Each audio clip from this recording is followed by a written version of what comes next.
Oh, and oh my god. Hi, guys. Hello. Oh, hi. Hello. Hello. No. Hello there, everybody. Run. In the D&D. Run. Get out of here. Well, hello, everyone. I come to you now with just a source of joy. I have in my hands Tubbs.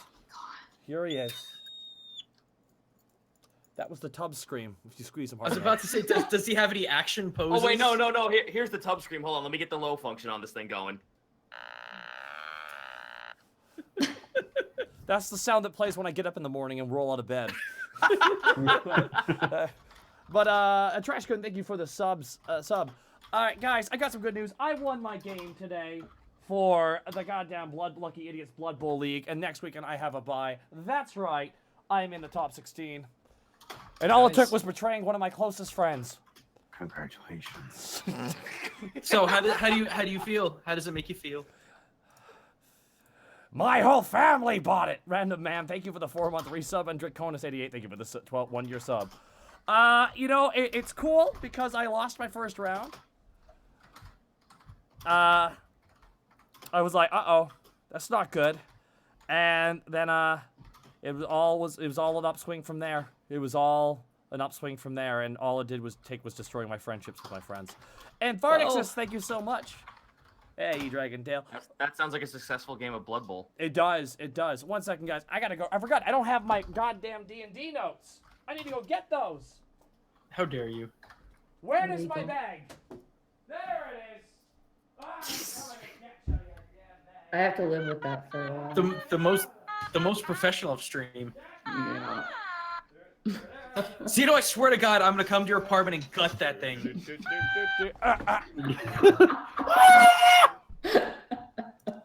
Hi, guys. I'm back. Wait, we Hi, gotta do a welcome duet, Zito. Oh wait, hold on. Ready? 1, Yeah. 2, 3.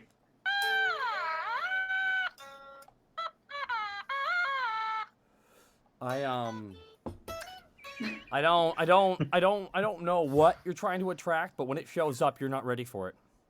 I don't think I will either. I still miss your Tubular Bells solo. Did you see that clip? Oh yeah, no, I put that clip up on the Discord. Oh, that was beautiful. Tubular bells. Yeah, it's some tubular bells on the harmonica. So yeah, hi chat, hello everybody. I'm coming off the heels of being at Anime Expo, so if I seem a little low energy tonight, it's because physically 3 years of my life have been exited from my body by being in LA heat for 3 days. This is why you need to drop huge bits to give him a heart attack to give him his energy back. Don't. Oh, for the love of God. All right, I want to thank the following subs. Flame Master 9, Calendius, Calenadus. Oh, this is off to a bad start here. Mark Wolf, thank you so much, guys, for the subs. Met a lot of amazing fans of the Unexpectables. I saw our shirt worn several times, guys. Woo! Sweet. Yeah, I saw that too. It was really cool to see yeah. that. I tweeted out. Sir Lollington33, thank you for the bit. Filthy Casual, thank you for the 4-month. And Hero of the Isles, thank you for the 3-month. Borky's never low in energy. It was really cool. Of course, I got the live action Tubbs for those who saw it, and Monty says you hide it or she will come to kill it. So I would like to announce unofficially, and not kidding at all, a 24-hour Tubbs watch stream as I live stream Tubbs safely in a corner with protective wire around him to make sure she stays okay. But if she does kill him, we know who did it. You need two identical tub plushes in CSI gear and little headphones, little headsets. Dixon Sadmeh, 5 months, and this train ain't stopping. Love all of you. I appreciate it, dude. Sorry, just usually for these I can't get all the messages out sometimes, but thank you so much, dude, again. And Andrea, thank you for the 100 bits. Earthy Kitty, thank you for the 300. Andrea, first time I get to watch live. Ooh. Welcome, Andrea. Earth Kitty, thank you for the 300 bits. Bits because I have a few extra bucks to show my undying love and addiction to Yow. Addicted. And here are the Isles. Oh, thank you again. Sorry, that's already a repeat. Yeah, you guys can tell I'm a little bit tired. So, Borky did not have a good night's sleep last night in canon. I mean, technically all of you didn't. No, we slept well. Doro had slept the best, though, because he wasn't doing anything. What? Who was it? Oh. I'm just gonna. Oh, is that bitterness? I'm sorry. I didn't No, realize I'm just. it worked for If you can detect evil, why couldn't he like blink? Oh man, we'll find out, won't we? PM Ghost, thank you for the 13-month resub. Long live Tubbs. I agree. E Dragondale, 1,000 bits. Good luck, guys. Behave yourselves. Well, actually, don't. It's more fun that way. No. Absolutely not. No. I must edge. But you do I promise absolutely nothing. Oh, Tubular Bells, play it again, please. Oh yeah. Give me that good shit. Yeah. That's the shit right here. Yeah. Oh, what's showing up? Weirdly appropriate. Spit on fire. Borden, 2017, 1,500 bits. You guys rule. Take care of Mel, please. We will. No. Oh, yeah. Neo Monkey Man, thank you for the 8-month resub. One more month till my sub, baby. I hope it has your eyes, Neo Monkey Man. And Soulflame, thank you for 100 bits. Fun little story from my last D&D session. The gang all tried to escape the guard in what can only describe as an Aladdin-esque chase sequence. Ooh, that sounds like fun, dude. Thank you so much, Soulflame. And Vengeful Quiche, what has the quiche done? What? Vengeful Quiche. The quiche is delicious, is what I've it's done. seen It's these good bits Quiche from revengeance. I rules of pastry. Thank you, Vengeful Quiche, for the 7,000 bits. Just got back from the Basque Coast up in Merritt. Glad that I'm able to sit in, down away from the sun, and enjoy a live stream again. Vengeful Quiche, thank you so much for the 7,000 bits. That is incredibly kind of you. Avenge your quiche brothers. And LeJake, what? 10,000 bits! All hail the new bitbus. I'ma just slip onto the throne here. You slid right up onto that throne. LeJake, Man. all hail the new bit boss. LeJake, newts out for him. That was a hell of a sound. I think you need to oil that throne. He did. He actually oiled himself before he got to the throne. Connor. Through osmosis. Picture you just posted in the Discord.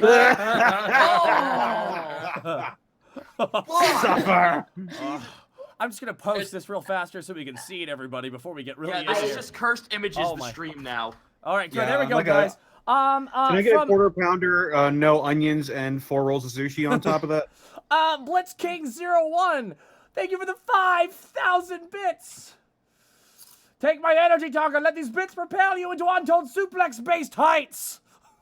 Thank you so much, Blitz King 01, for the 5,000 bits. Enjoy your quarter pounder and sushi, Nagiri. Get it off the screen. I People will. to stay. I will when they give me the money. No. No, Curtis. Is it really upsetting you that much? It's really gross. Full Near 14. Thank you so much for the 500 bits, dude. I'm Don't sorry. like it, just pick 'em I- off. Hey guys, real fast. I do need to get through these bit drops. Sorry. Full Near 14. 500 bits. Just finished painting a no mage miniature smaller than a corner. I'm ready to heal my strained neck with some Unexpectables. Well, we'll hopefully do that by lowering it like your expectations for us. Zai Sabah, thank you so much for the 500 bits. On vacation, so finally get to listen live. Finally for a long while. Can't wait to see what Muddy has cooked up. And me too. All of us. Rookalek, 1,000 bits. Best way to end a long, hot day. The Unexpectables. That or an ice bath. And Warnari, thank you for the 13 months of support. And again, I do want to give a big shout out to Fulnir, Blitz King 01 with the 5,000 bits, LeJake with the 10,000 bits, and Vengeful Quiche, Rules of Pastry for the 7,000 bits. Alrighty, what kind? Okay, if you're gonna put sushi on a burger, what kind of sushi would you put, guys? None. Eel. I would. Actually, you know what? I will give. Yeah, that actually would be the only thing. Boom! I saved the cursed image. I blessed it. No, okay, so now there is a food truck at AX called the fucking Sushi Burrito Stop. Okay. That Oh, sounds I've been there. awful. I've been there. It's good. It's good. It's really good. It's like The only- there's basically like thicker sushi rolls. Is Yeah, basically yeah, they're- thick They sushi. say that they had a store in New York because I remember that for one time. And Vengeful Quiche with an additional 3,000 bits, making a combined 10,000 bits. Slaps head of Taurus. This best boy can fit so many fucking bits in him. This best boy can fit so many fucking bits in him. Vengeful Quiche, thank you so much for the additional 3,000 bits. And the laugh, that's really good. And Sage, the Omni Geek, thank you for the 500 bits. Do you guys If wait, you guys? smell what the GM's cooking, we are. Vardix, thank you for the 1,300 bits. Oh my God, it's raining. Hey, I'm working on a one-off and some friends, and I was wondering if I could use y'all's characters as NPCs as well as Solly. Zen Hawk, thank you for the 13-month resubs. Here's to another 13 months. Here's hoping I keep up the momentum along with all my amazing friends. Earthgeek Kid, thank you for the 890. 890, thank you for the sub. And Don Stick, thank you for the 200 bits. Had sushi recently for the first time, and I love it. Gaijin, have you ever had is sushi cones? Are those a thing in the U.S. too? Oh, now we're talking to the Japan man about sushi. What? I see I'm what it just is. what? No. Here's the thing. I am not a super big fan of rolls, and yeah, the giant conal rolls are just basically rolls. Yeah, they're kind of just. I kind of hate them because I hate wakame when it's like crisp and dry because it just sticks into your mouth like 16 times worse than peanut butter, and it tastes not that great. Also, isn't it kind of weird that you're getting like a fucking like Thanksgiving cornucopia side of a fucking barrel of food going into your mouth, the wide end, so you have to fucking just like hoist your entire jawline up like a snake and unhinge it to eat it. How Yeah, big pretty are much. the ones down there? The ones here are like a nice sort of petite, like enjoyable snack. Remember size. this. Remember this is America. That's I right. have a question. I have a question for you, Nadine. I saw a Twitter tweet picture of it. Great. Would snakes in our universe hold weapon by the teeth or by the back of the tail? They would absolutely 100% use it with the tail. Be a gun. Cito, a gun. Cito, that's your universe, okay? It's true. But it can't Also- ground itself properly, so it like fires the gun and then it goes flying. Monty, And it becomes the snake's main method of transportation. Evolution prevails. Monty, just to kind of wrap up the previous thought, if you want to go look for the real thing, it's called temaki. So go for Temaki, it. okay. Tamaki. Absolutely. And we got some last bits here. Thank you so much, Don, Yeah. 200 bits. Last bit, because we're starting Pander now. to pander. Thank you for the 11-month resub hype. E.T. McAbrera, thank you for the 300 bits. Yo, first time catching the stream in while super pumped. Well, welcome, E.T. There's some people still not in the game, by the way. Oh, really? Oh, wow. Uh-oh. No, Zito. No Oh snake. shit! I thought it Boo! didn't click. Oh well. There you go. Now it's loading. Boo! How Alrighty. dare. And one the Alec eccentric thing for the 1,000 bits. Hey Takahata, hi ma. Okay, thank you so much for the Whoa. 1,000 bits. And Dark Lord Popo with 1,000 bits. Excited for tonight's episode. Good to have a good time. All right. Sold. Let's America. go. Snake isn't in yet though. You'll load in. Alrighty. Second. When last we left our heroes, Greckles the Kenku Rogue, Borky the Orc Barbarian, Panic the Tiefling Bard, and Task the Kobold Ranger, the party reunited at home, checked their mail, found a dead body, and then dealt with a serious case of sleep paralysis. After discovering a somalisk, a ghostly apparition that leeches off of its victims' dreams, the party had to defeat a possessed Willow, the shadows cast off of herself, and the somalisk's corporeal form. After catching their breath, the party discovered the somalisk was commanded by Mel, the kobold necromancer. After handing the idol of Mel over to Isla and the Hoketh clergy, the party returned to bed, sleeping in with a long deserved rest. So you guys all heal up to full. Spell slots are returned. You guys do sleep in though till probably about noon to 1 in the afternoon. That is so. real. That is a real Oh, sleep. is that all? That's real. Yeah, that's a- real. That's a real sleep in time. You sleep until 10. What? Listen, late for me is 5 o'clock at night. It's not bad. It's not bad. Mm. You get up in Y'all time for dinner. weird. You can have breakfast for dinner, and it does make sense. So Dude, I just have breakfast for dinner almost every day. So, as you guys rise and wake up, you guys make your way out of your respective bedrooms. I assume clothed. Panic. yes. I promise nothing. Can we add? You Can we consider adding a meter to the game so we know how much clothing he's wearing on a percentile basis? I'll work on it. You guys make your way downstairs. Yeah, there is one. It's called a thermometer. Ah, my God, that was good and clever. You make your way downstairs. okay. Yes, I'm wearing. Get bulky.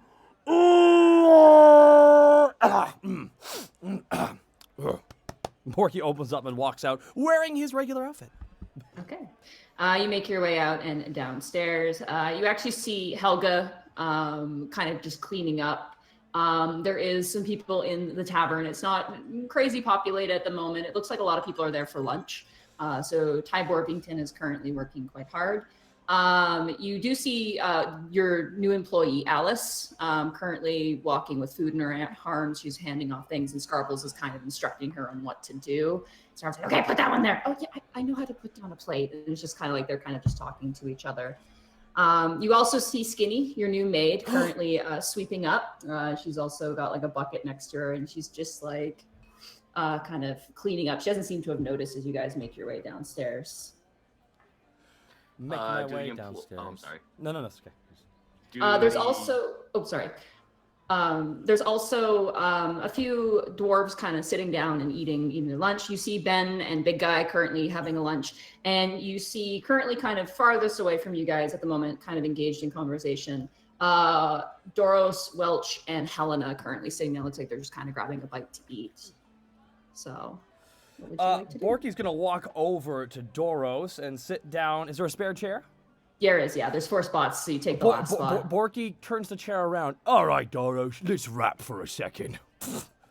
And Borky sits Doros just like brings a napkin slowly to his face and like wipes his lips, and then slowly brings it down.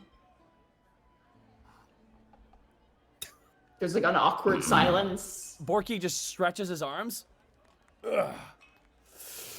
You're welcome. And Borky stands up, turns the chair, and pushes it back in and walks away. Okay, I need to grab dice because he needs to insight that. Did I pack my dice? Where are my dice? Uh-oh. Oh, there they are. Oh, you were worried about me being in the roll 20. That scared me almost. Sorry. I am not prepared. Jeez, I was just busy doing notes. All right, Here, he's gonna I got it. insight. Thank you, Zero. There you go. Oh, that's a natural 20. Yeah. Oh. My purple die. That's really nice. He immediately you take 2 steps, and immediately he just shoots up from the table, and he speed walks towards you, like kind of like overturning chairs. Can and tables I in match way. the speed and keep walking away? Is it? I think he's gonna catch you. No, I want to run fat. Borky, is there a window I can jump out of? Because I immediately regret this. Oh Okay. God! Please stop breaking the glass. Let's do a counter athletics check then. Ooh. I'll grab his athletics Ooh. super fast. Ooh, I really am regretting just playing. I didn't expect him to roll a 20, so I was really hoping. No for- one expects that. no. How All right. unexpected. Roll an athletics check Roll an athletics as this check. man power walks towards you. Okay. That's a 25. That is plus his strength. Where are you? Hold on. That is also a 25. Oh no! You guys are currently like matching speed at the moment. As he power walks. There's no running right now. There's just power walking right now. Literally, as you guys stop to consider to run, you guys both turn and look at Helga, who's just like staring that stare where if like you go any faster, she's gonna stop the both of you, and it's not gonna be fun for anyone. He eventually does catch you because you guys do match, and he kind of like flips you around and just stares at you. Like he looks down to you and just stares at you like as if to say, explain. You what, mate? For this wonderful establishment you get to enjoy. Roll a deception check. Can I be with advantage because I'm scared? No. That would be disadvantage. That would be disadvantage. Is this a performance or deception, you said? Deception, you're lying. It's deception. Charisma. luck. Charisma was my dump set. Okay. That is a natural 1. All right, Doros is gonna attempt to intimidate you. Can you make a wisdom saving throw for me? No! I don't know! What have I done? Ooh, he is rolling really high too. No! What is Roll a wisdom save. Oh, my other... Just, Monty, just so you're aware, Greckles is actually going to be seeing all this is going to duck into 11. The kitchen real quick. He beats you with a 17. You are scared. This man, his face is now shrouded in half darkness at the moment from the the dim light behind him. You see every groove. You right now so hard. You can see every crack and crevice, and you feel his grip on your shoulders begin to into your bones. How small is Borky getting, and how chibi is his art slowly descending into? Smaller and smaller. Borky's slowly turning into a pop cap, isn't he, in this shot? No. No. And just deep down in his voice, you hear. Borky then says, "It's just,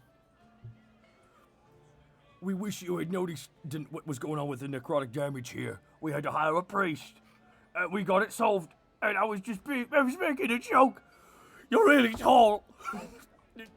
The scary grimace kind of fades, and there's like this sort of monotone like nod, like, well, yes. And then he goes back to his scary grimace. Whew. It's just, we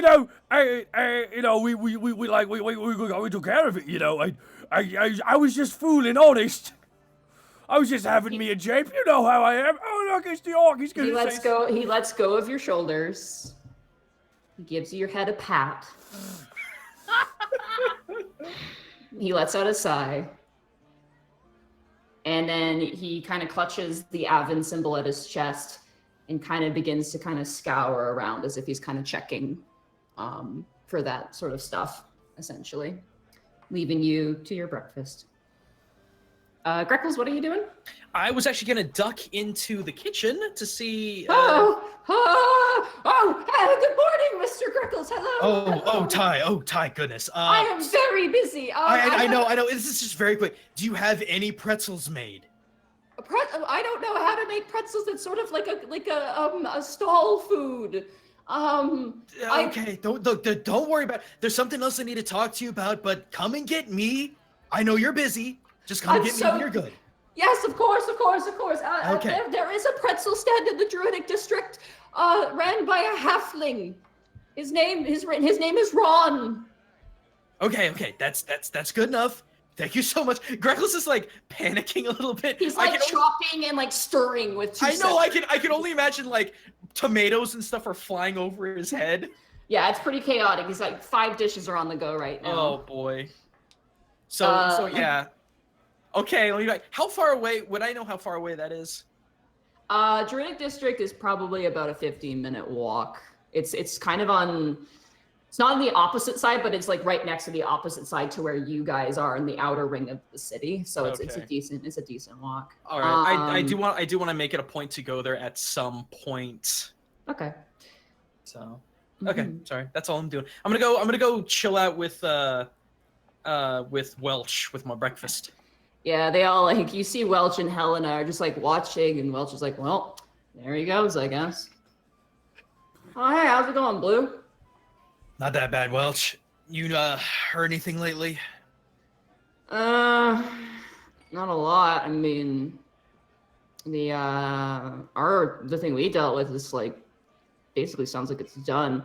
Actually, we did find out a little bit more about that big scary thing in that house. Right. Basically, we found some papers in there, and we're just kind of taking a look at them. We have to be careful though, because it's fiend work, so it's kind of dangerous. But right. Yeah, is Panic around? For all I know, he could still be. Where is Panic? Yeah, where are you? I'm getting dressed and I'm coming out. Okay. He could be in bed for all I know. I have pants on. All the tavern, the entire tavern applauds. No, I'm just joking. I'm sorry. It's like the end of Evangelion.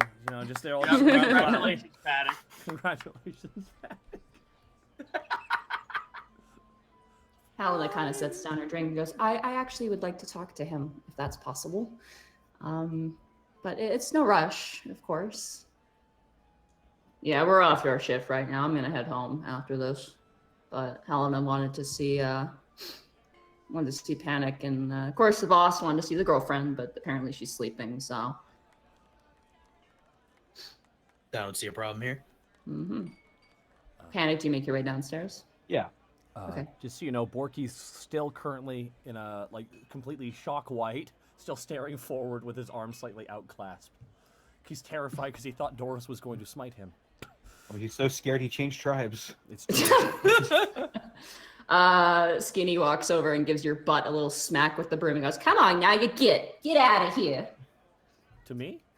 Yeah, to you. To me. Smacks you in the butt with the broom. How's it going, Skinny? It's going good. I'm here. You're welcome. Yeah, I do feel richer. I mean, I'd say thank you, but I mean, we're paying you, right? I sure hope so. This place is a real rundown mess, and I mean no offense by that, but my goodness, when is the last time you have mopped the floors? Well, we haven't fought anyone here yet, so I haven't mopped the floor with anyone in a while. You're an absolute doll, and she pinches your cheek, and it's very, it's kind of hard. Anywho, I'm going to get some chores done before Mel comes in, because I don't want that little girl doing too much. She's a little bit overworked. Yeah. My arrival here is very much overdue. Actually, real fast, what are your duties here, by the way? Oh, I'm going to sweep up, mop, clean the windows, water the plants, feed the pseudo-dragons, make sure no one trips and falls on anything laying around, set up the chairs, clean the chairs, clean the tables, bring out food occasionally, sometimes clean the dishes. Occasionally, on chance, I go up and I clear out the gutters. I would like to just... could you add one more thing to that very short list? Well, sure. When you go upstairs to the pseudo-dragons, if there's like a corpse, can you just notify us? I mean, sure, yeah. Cool. Thank you. It's happened once, and fool me once, shame on you. Fool me twice, shame on me. That's very philosophical there. It is. I'll take a peeky poo whenever I get a chance. Also, Task is the only one not allowed to wear pants around here. Oh. Well, good for him. I'm going to keep wearing pants. You don't have to be worried about that. Oh, no, just throwing it out there. It's just because, I don't know, just people tend to not wear pants around here. First it was Task. I can get away with it. First it was Task, then it was Panic, and I'm just assuming Greckles is nothing but feathers down there. He's not wrong. I love this place. I'm so glad I came. She just keeps walking and sweeping. Can we roll an insight check to see how much of that was a lie? Sure, go ahead. I'm kidding. Go for it. That's double 16 for me. Okay. She's not lying. She's being pretty genuine, how you see it. Task, you don't really know God bless how this to read woman. her. But Greckles, you get the sense she kind of revels a little bit in the chaos, that she likes it a bit. Well, you found a good home then. Panic, you make your way down. Pants on. Yes. Okay. Helena immediately sees you, and she just kind of waves, waves her hand. It's very awkward and kind of embarrassing. It's just like a parent when you're performing at a school pageant. They're like, "Look, it's me." Just kind of waving for you. Okay. Well, I'm gonna take a seat down next to her. As you approach, Welch is kind of drinking with a tankard in his hand. He kind of leans, kind of tries to cover his mouth with his wrist.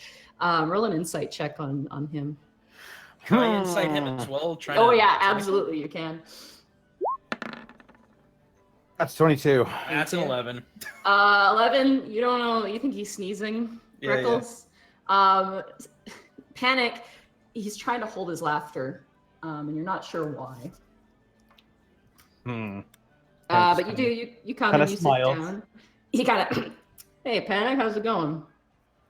It's going good. How was the investigation wrapping up? A lot of paperwork, but that's the boss's job, not ours, thank God. Yeah. So, Yep. Yeah, no, Helena wanted to tell you about her relaxing evening. Oh, you used the ticket. Yeah, I did. I went to the mansion. It was wonderful. You didn't tell me there was so much there. Oh man, gosh, I got a spa treatment, and everyone was so nice and friendly, and I got a nice spa treatment, and then I got free dinner, and there was a singer there, and then there were these two nice gentlemen that were with me the whole time. There was this lovely elf man. He was so friendly, and this orc who I've never really interacted with an orc before, besides she kind of gestures towards you, Borky, but they were super nice. And then You didn't tell me about the beds on the 3rd floor. They were so comfortable. I got to nap. Like they have a whole area for napping. I've never seen that before. Panic looks to Welch, and he's Welch just is got like- the biggest grin on his face. Welch is like red face. He's like, his cheeks are puffed out and he's like holding a fist to his lips, like trying not to laugh. As Helena's got this really content smile on her face. Like she looks like she had a good time. Well, Does she look pampered? Oh yeah, like despite the scar, like the burn, she looks like her skin's all nice and clear. Her hair looks like it's been like nicely brushed. She's always kind of got this sort of disheveled look to her, but now she does look a little bit more refined. Like she actually looks like she's kind of carrying herself a little bit better. Well, that's fantastic. I am so glad you had the good time. Yeah. So I know it was a gift, but I did want to pay you back for it. That is not necessary. I think it is. She kind of looks to Welch, and Welch is kind of like, go ahead. I think I found someone who might know where your mother went. Maybe. Who? A musician I know. Zarv? She gets like really like sort of nervous. No, not Zarv, but one of his friends. Okay. Where are they? Well, I can't. Welch just kind of steps up and goes, "I'm going home," and he just leaves. He's just like, "I'm getting involved. I'm going home." Yeah, but Helena kind of turns and goes, "It's kind of a secret place, but I asked and I was told I was allowed to bring 4 friends with me if I wanted to." Panic looks to the rest of the group. Task isn't up yet, though, right? Nope. No, Task is sleeping. No, Task is not. Task is upstairs with the pseudo dragons, but I will leave that for when it's my turn. Okay. Regardless of whether the rest of the group wants to go, I'm absolutely going. Well, then I'm going too. You can't do everything alone, after all. Yeah. It might be fun to check out. Yeah. I mean, for you it's important, but yeah. I'll let you get ready. I'll meet you outside on the street. Okay. All right. In like an hour or something? Half Maybe an hour? maybe 15 sooner minutes? than that. Let's say Yeah, 15 15 minutes. All right. Yeah. Borky, how about you? What? Borky Yeah, was- Borky's good. What? Yeah, sure. What we doing? Yeah. Borky's good. You got us. Oh, yeah. Okay. Do I? Yeah. I'll be just outside. I'll be there. She kind of got sort of like a weird awkward bow, like she's like, I don't know what to do with this, and just kind of leaves. Task, what are you up to in the pseudo dragon roost? I spent whatever time I wasn't tired eating, writing letters, and then giving them to eat, sending them out to each of the people who I disclosed to you. Okay. I'm just gonna double check that list super fast. Okay. Abacus. Okay. So yeah. I mean, one of those people are right there. You do get a response from Brooke. That is the only one you get an immediate response from. The rest of the people you have sent that information to, you get no response from. I guess I could just hand mine to Doros then at one point, yeah. But at the same point, sending a letter off to Brooke is probably the most effective thing. Yeah. And he does send a letter back. It's kind of a telegram style letter. He says, "Thank you for this information. This is very important. We will keep you updated about this.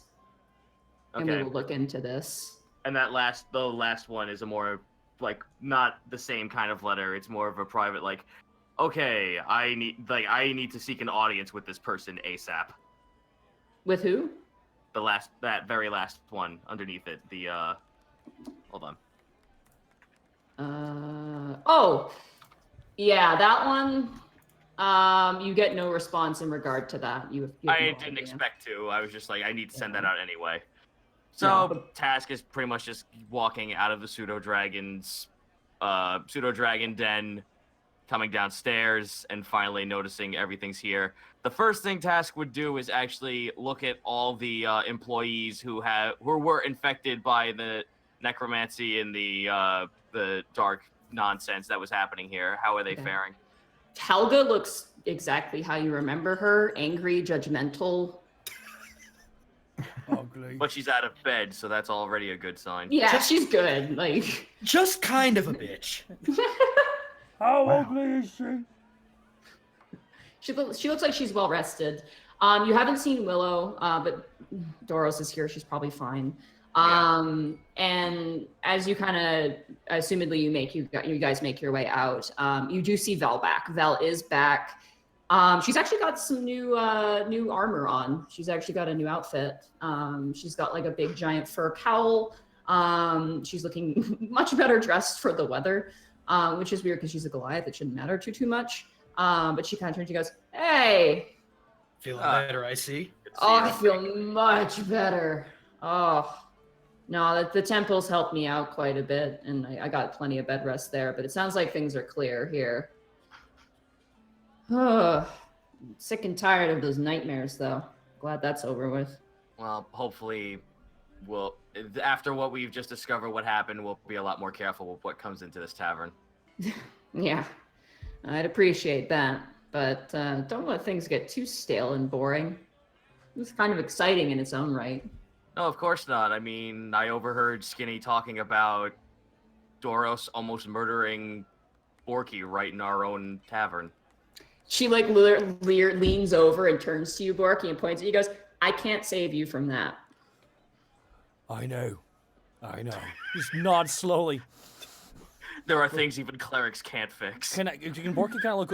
Borky kind of looks over his shoulder a little bit.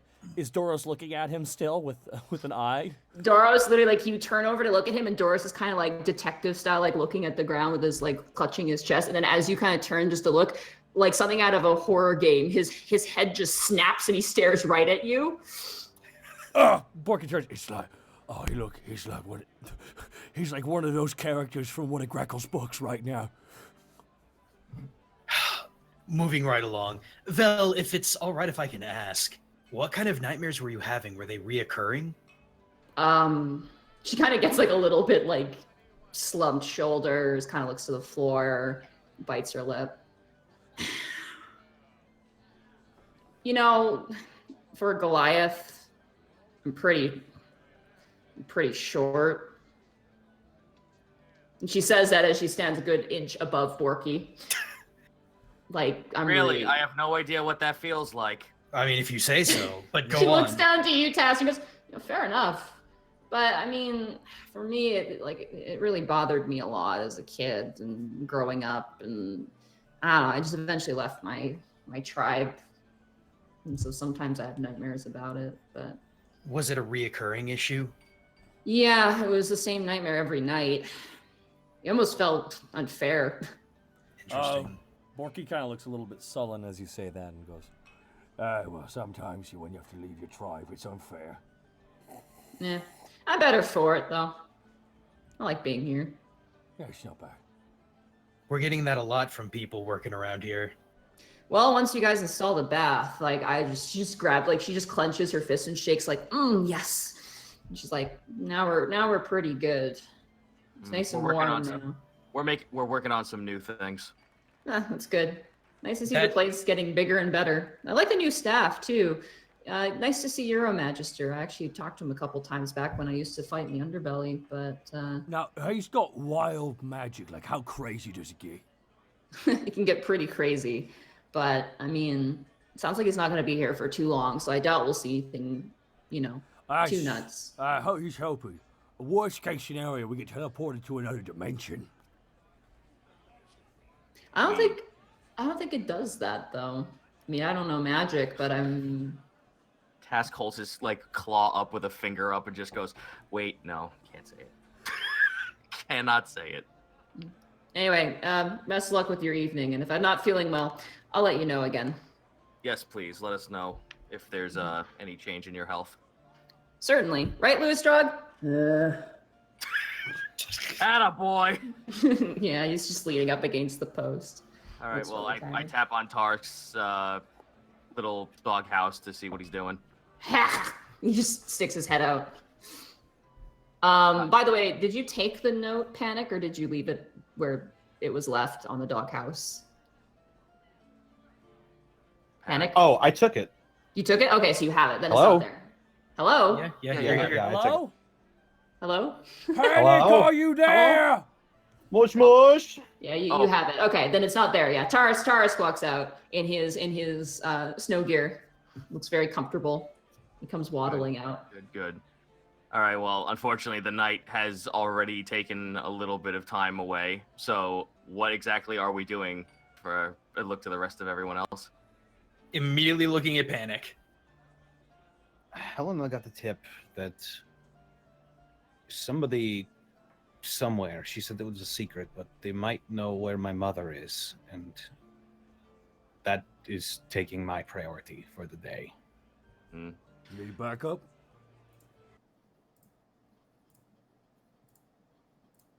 Hello? I mean, If you want to go, that's fine. If you Uh, don't want to, that's also fine.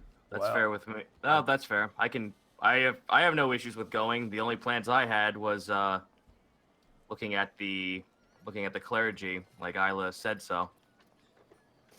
But I can do that another time. honestly, I was gonna go look at the quest board to see if there was any good jobs worth taking, but this is a pretty big job. Yep. Okay. You okay, Panic? And just this is the first bit of good news I've had regarding this. I've had in a long time. I've been chasing her down for something like 12 years, I think. We've all got something we've been chasing down, and the sooner we can get it all taken care of, the better off we're gonna be. So you got us at your back. But Greckles, Welcher's in there. Ha ha ha, Borky. What? Task gives off a 1,000-yard stare when Greckles says that. We just look like the four guys out back in the alley in King of the Hill. But Except it's in front of your tavern. Oh man. Catastrophic dissociation. Well, on two levels, that gag and also what he just said in regards to what Task got the last session. Well, when you want to head out there, Panic? We're leaving in about, how long has it been? Probably like 10 minutes. Helena is kind of just perusing a shop across from your guys' tavern at the moment. Just kind of like looking through some stuff. Just kind of talking to a shopkeeper. Maybe it would be good if we talked to Helen about where exactly we're going and how to prepare. She said it was a secret. Ah, so with our weapons then. Yeah. I'd imagine. So just if it turns out that they want us to, I don't know, disarm, I suppose, then, well, don't worry. I've been playing with my magic, and I think I can handle it until you can get your weapons back if anything does go wrong. But hopefully this will just be a mundane occurrence, aside from information about my long lost mother. Hey, one quick thing before we actually do leave, Monty. I did want to roll a handle animal check on the falcon to see if I could slowly turn it for me to be its master. I would say roll handle animal with disadvantage because it already had a master. Of course. Yeah, so it's trained to someone else, but you can attempt to with I disadvantage. mean, they're dead though. Hey, they might not be dead. Wow. Doesn't know that. They might not be dead. They're just eyeless. Just blind, naked, and afraid in a cave somewhere. We don't know. We don't. A 15. 15, not bad. It doesn't seem aggressive towards you, but it doesn't want to like be on your hand. It doesn't really want to like interact with you a whole lot, but it doesn't hate you, which is for a bird pretty great. No, that's good, and also, I'm going to feed it. So Yeah, no, it doesn't seem particularly picky either about what it eats. Any meat seems to satisfy it to a certain degree. All right, cool. Whoa, so Task! Whoa, Task! When'd you get that falcon? Oh, it's in his room. It won't leave the room. Okay. It wants to stay in the room. It's also kind of injured. The wing is definitely damaged in some way. Oh, well then let's go ahead and just give a little bit of a touch up with a healing. You know that the healing won't fix that problem. That's just something that's going to have to be over time. It's less of a wound and more of a substantial injury, which your cure wound spell for the most part I don't think will help that much. It's just a matter of time. So like a broken bone, something. Yeah, something along those lines. Just wanted to I just wanted to ease up the bird, and also Task is now, remember, Task is gut-wrenchingly afraid of birds. This is a way to ease the fuck up a little bit. Mm-hmm. Yeah, like I said, it doesn't seem to want to bite you, but it doesn't. Looks at Greckles. What? Okay, I'm ready. All right. You guys have your weapons with you, just to confirm? Yes. Okay. Yeah, You guys all have your stuff with here. you. Okay. Yeah. As you guys make your way over to meet with Helena, she kind of steps up and she goes, okay, we need to go to the entertainment district, actually. Well, near it. But we don't have to pay. Don't worry about that. I got it covered. She looks really kind of confident. Well, lead the way then. Okay. All right. And she sets out. You guys make your way through the town. The sky is fairly overcast. There's it's not very cold. It's not icy cold. It's kind of a milder day, but there's this permanent gray kind of slowly coasting over from the north. Monty, you're describing Vancouver. Yeah. Let's be real here. People on the streets, there's a lot less. There's a lot more snow though. Quite a few more beasts of burden. You also notice a few members of the guard are more on horseback now. There's a few station guards that aren't, but you find that most of them are kind of ranged guards at the moment. You also find that there are a lot of kids outside. It appears that school is probably done for the year at the moment.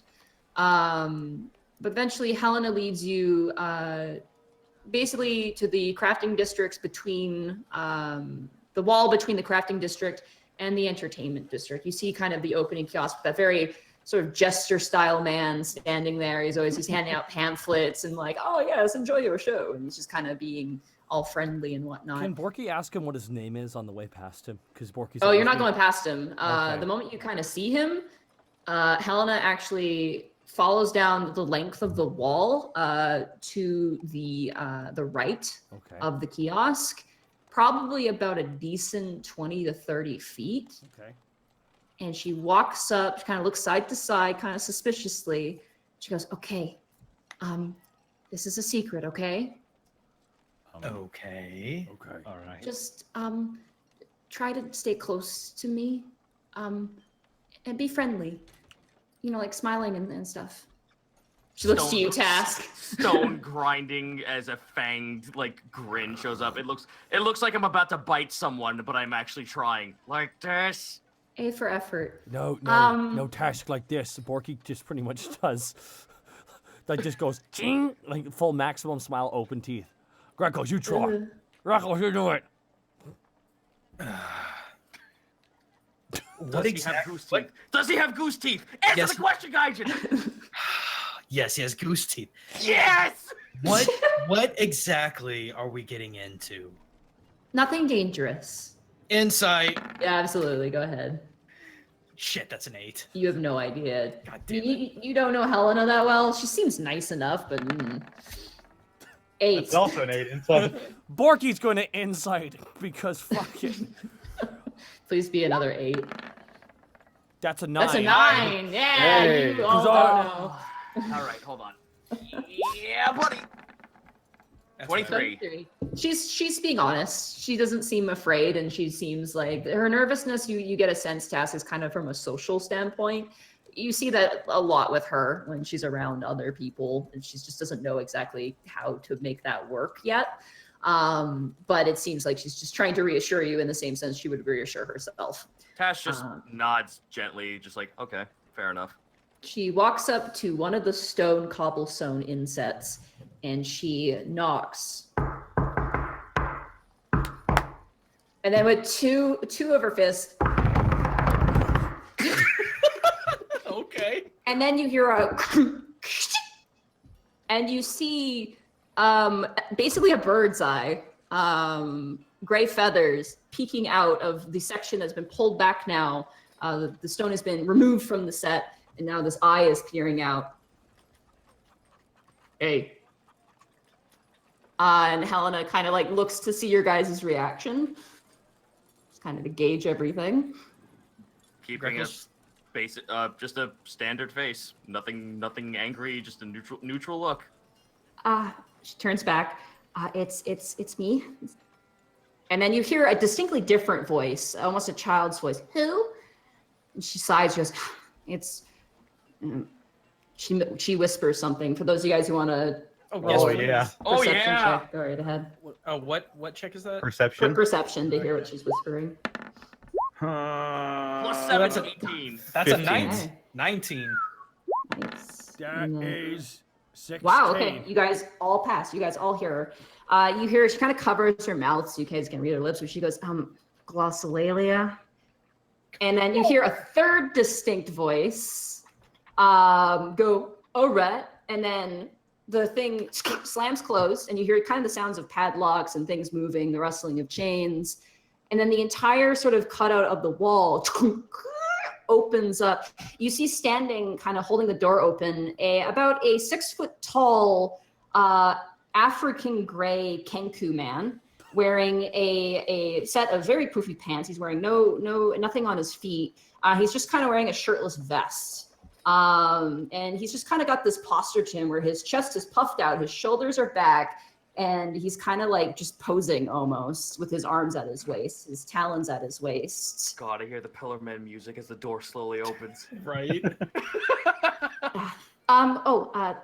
Scratch. This is no real names. She kind of wanders over. She goes, do you guys have stage names or anything that you can use? Oh, give me a sec. Okay. My name is a stage name. Okay, I guess that works. My name is also a stage name. Do you say that to her? I guess my name is also a stage name. For all I know, my name is a stage name. Call me Okay. Larry. Okay, Larry. Scratch. This is a Panic, and she points to you. Task, Greckles, and Larry, sorry. Yeah, I know. Larry. My friends call me Lairs. Then you hear the African gray Kenku. He kind of turns and he goes in a voice which you guys recognize, which is Einford. Do you have a warrant? Kate, I'm sorry, I'm forgetting who Einford is. Einford is one of the guards who works for Doros. He's the elf guy who you always forget exists. Right. You literally hear this parrot Kenku say in Einford's voice, "You got a warrant?" And then Helena's just like, "Well, yeah, Zarv said I could invite some friends. I asked him." And Scratch, who is this parrot, kind of turns and goes in that same voice, "All right," and then he kind of steps back and lets you guys in. Sorry, I'm parrot. So the parrot was the one at the door? Yeah, parrot's the one at the door. He's basically like using other people's voices to talk. Mimicry. Yeah, he's using mimicry strictly.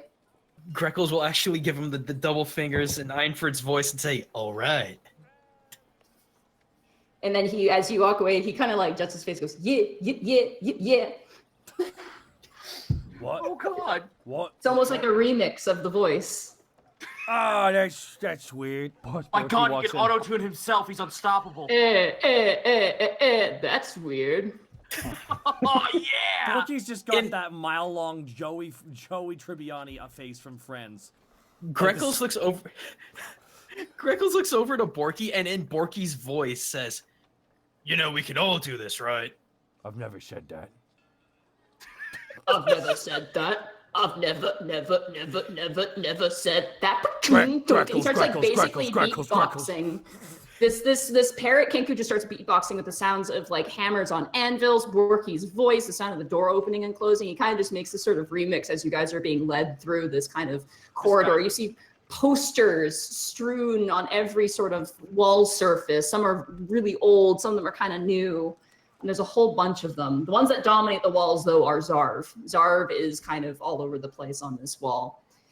And eventually you guys make your way forward and you begin to hear various sounds of music. You hear loud clanging booms, the sounds of screeching violins.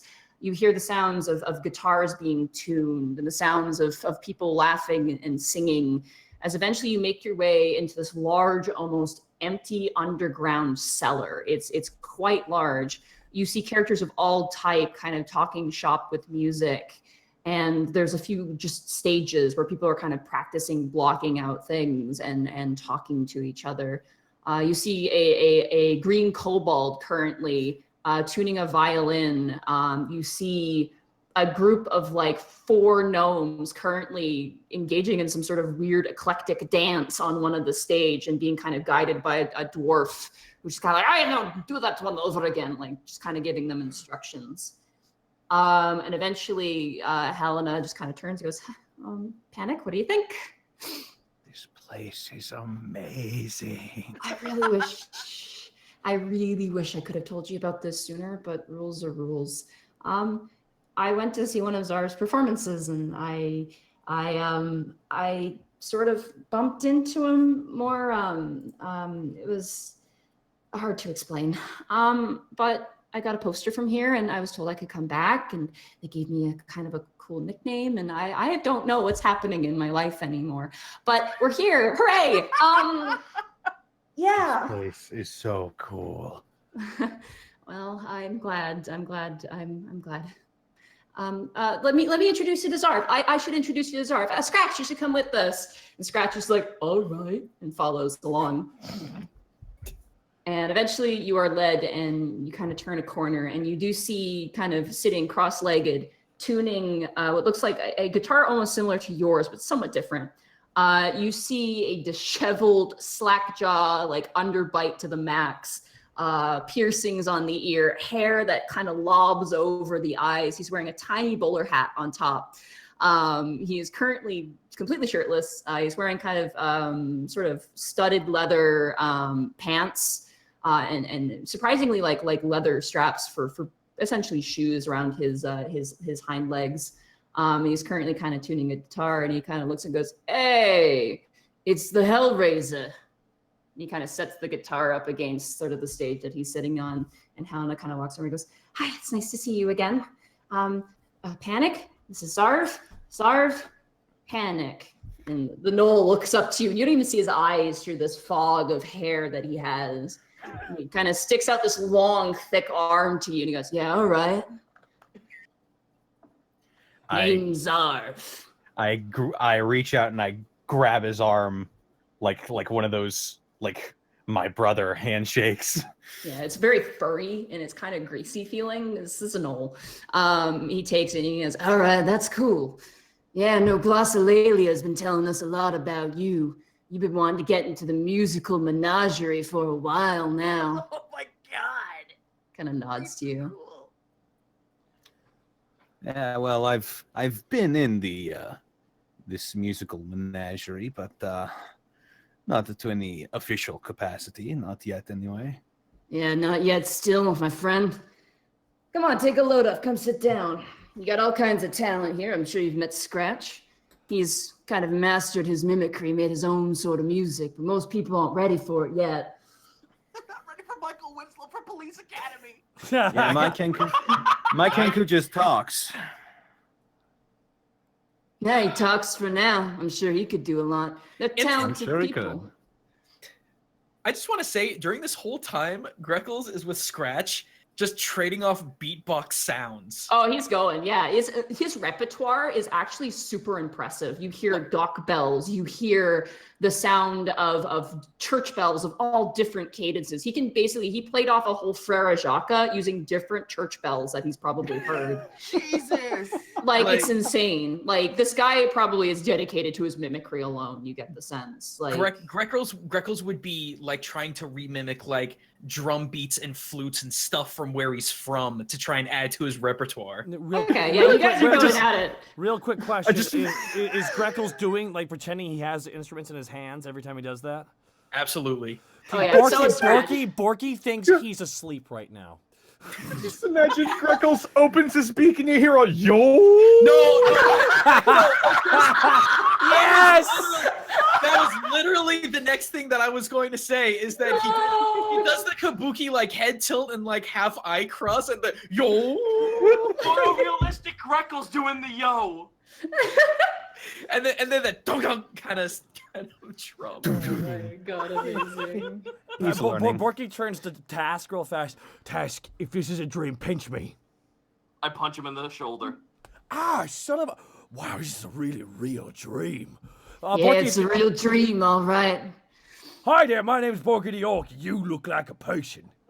I am there. well, that's more than most people would say. A lot of gnomes and halflings don't like us gnolls, but orcs kind of take a liking. Since this isn't real, I can just say, hi there, I am Panic Grimtongue's manager, Borky the Orc. It's a pleasure to meet you. You're so famous, you got yourself a manager.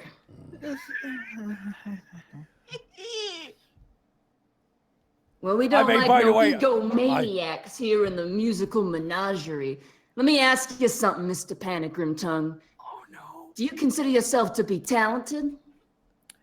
I do consider myself to be quite talented, if I say so myself. Well, I hate to break it to you, but that don't matter boo here. Oh, and why is The that? musical menagerie is about passion. It's about hard work. It's about experience, basically practicing a craft where you can't learn it. You know what I'm saying? Let me tell you something about passion. The stern face. Let's go. Oh, shit. And here we go. I pull my guitar from my back. I've been playing this music since I was a little boy, living off of the streets, collecting what coin I can through my own music. I worked my way up to this point just by doing this. Well, You that's don't all think that's fine passion? and dandy, but there's more to a man than just playing music, a whole lot. You look over there, and he points to the kobold. She's been playing the violin since she's been in an egg. Eggs don't even have arms, man! Task holds his hand up, just like, okay. I'm Bor- just gonna Borky- let that. Bor- I'm just gonna let that logic slide on over his head. Borky whispers in his ear. Her father was a violin. And then you got those dancers over there. The gnomes. They shouldn't be able to dance, is what everyone says. And yet they do. So let me show you something. He kind of lifts up and puts the guitar on. And you's gonna show me something. All right? I don't want to see how good you can sound, boy. I want to hear how strong you are. I need you to make a performance check. I need you to I perform. want you for to him. goofy goober rock. Are you Rock. are you a goofy goober? I think this is what I think my performance checks are in the single digits as far as this campaign goes. Let's see. Let me find you some rock music. Dio, if you're up there, I need you. 22. 22, not bad. Let me roll for his. Okay. He starts playing this low, sort of bassy instrument. In a way, you guys kind of complement each other, but then he kind of twists the actual rhythm a different way, and you kind of have to adjust along. He beat you out on that one with a 25. All right, roll again. That was that one. 22 again. Another 22. Okay, he still beats you out for that one.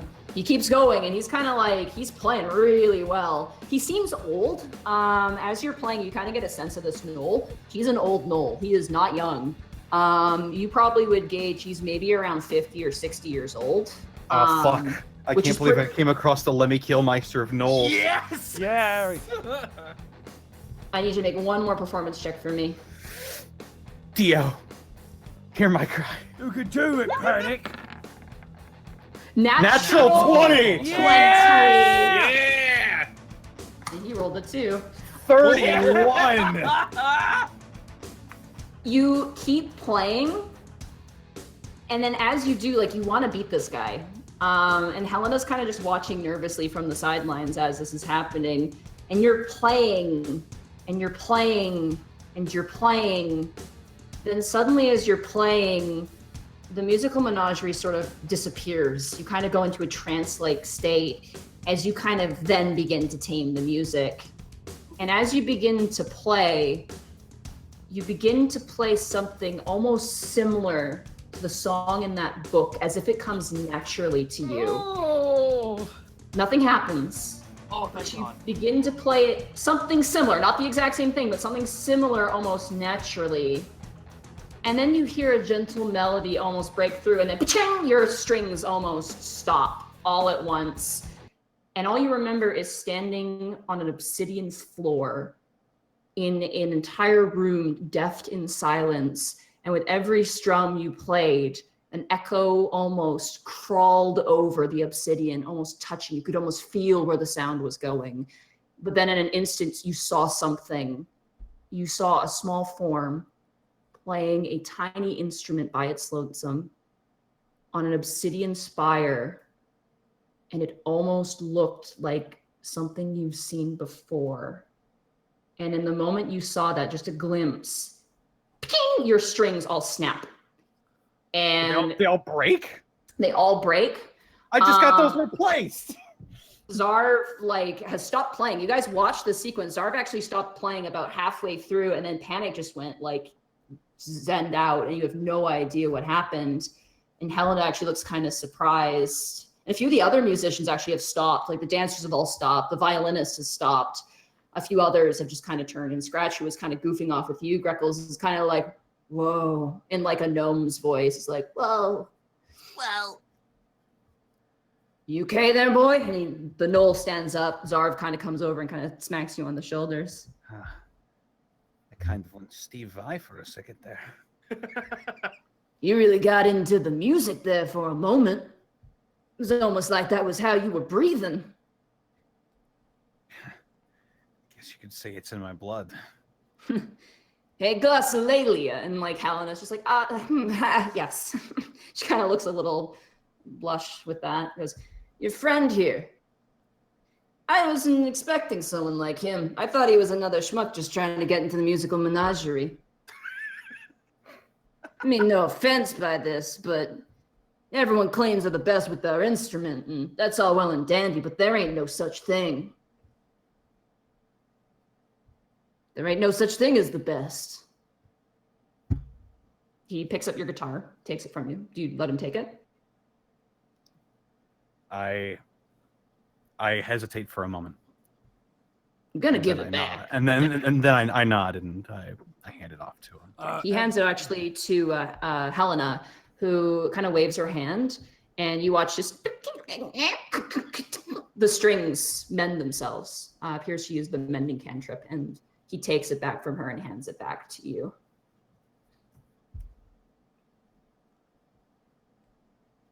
That was strange. Magic stuff is just. He kind of does a head explosion sort of gesture. Yeah.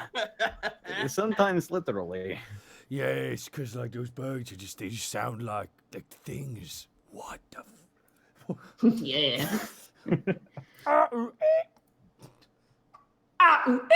It basically repeats back.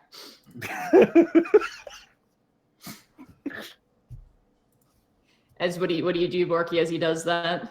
The Kenku? Just that Jackie Chan what my head is full of fuck thing.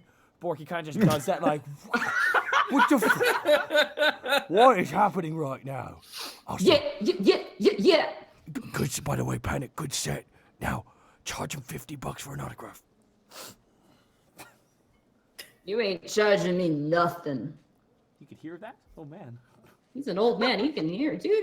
Yeah, absolutely. Okay. he's an old dude. He's a dog. Dog's here. Ultrasound. It's a good No. guy. I don't think I'll be charging for autographs.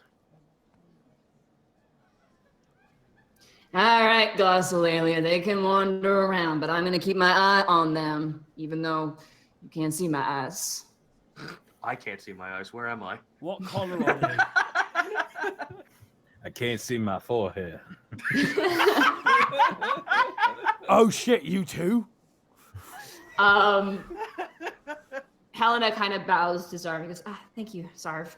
And she kind of goes to walk up, and he grabs her by the shoulder and goes, but you gotta sing for them at some point. You gotta show them that song we've been working on. And she's like, I don't know, I'm good.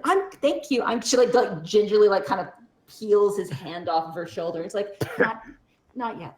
I'm good. It's not that good. It's not good. Just looking expectantly at both of them. Oh yeah, no, I stare at her.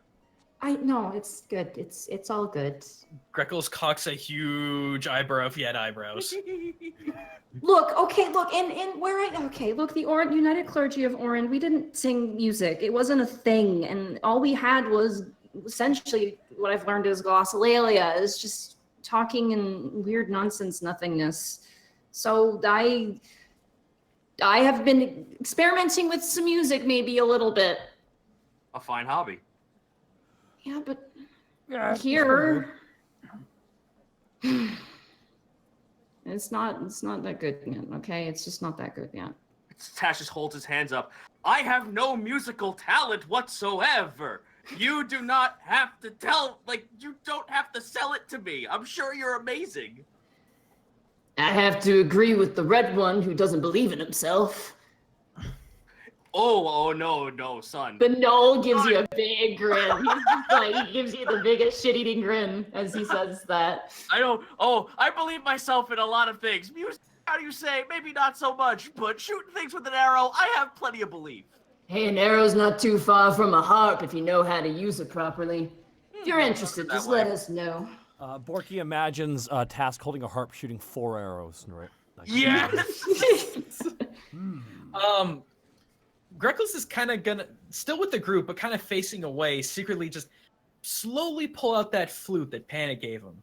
And As just you pull out that flute, you hear a flute playing in the distance. The exact same type of flute. And you hear drums that remind you of your home. Ba-dum, ba-dum. Heavy drums in a rhythmic pattern. You see flashes of light to the distance. I think a few shows are about to start. Glossolalia, yes, you should probably sing before they go. I'll think about it. Thank you, Zarv. And she kind of shoves you, Panic, with your back. Wait, we are here for a reason. Yeah, well, we'll find Desiree and we'll talk to her. But we can look around a little bit first, unless you're in a hurry. Yeah, actually, I was going to ask, what does this room look like exactly?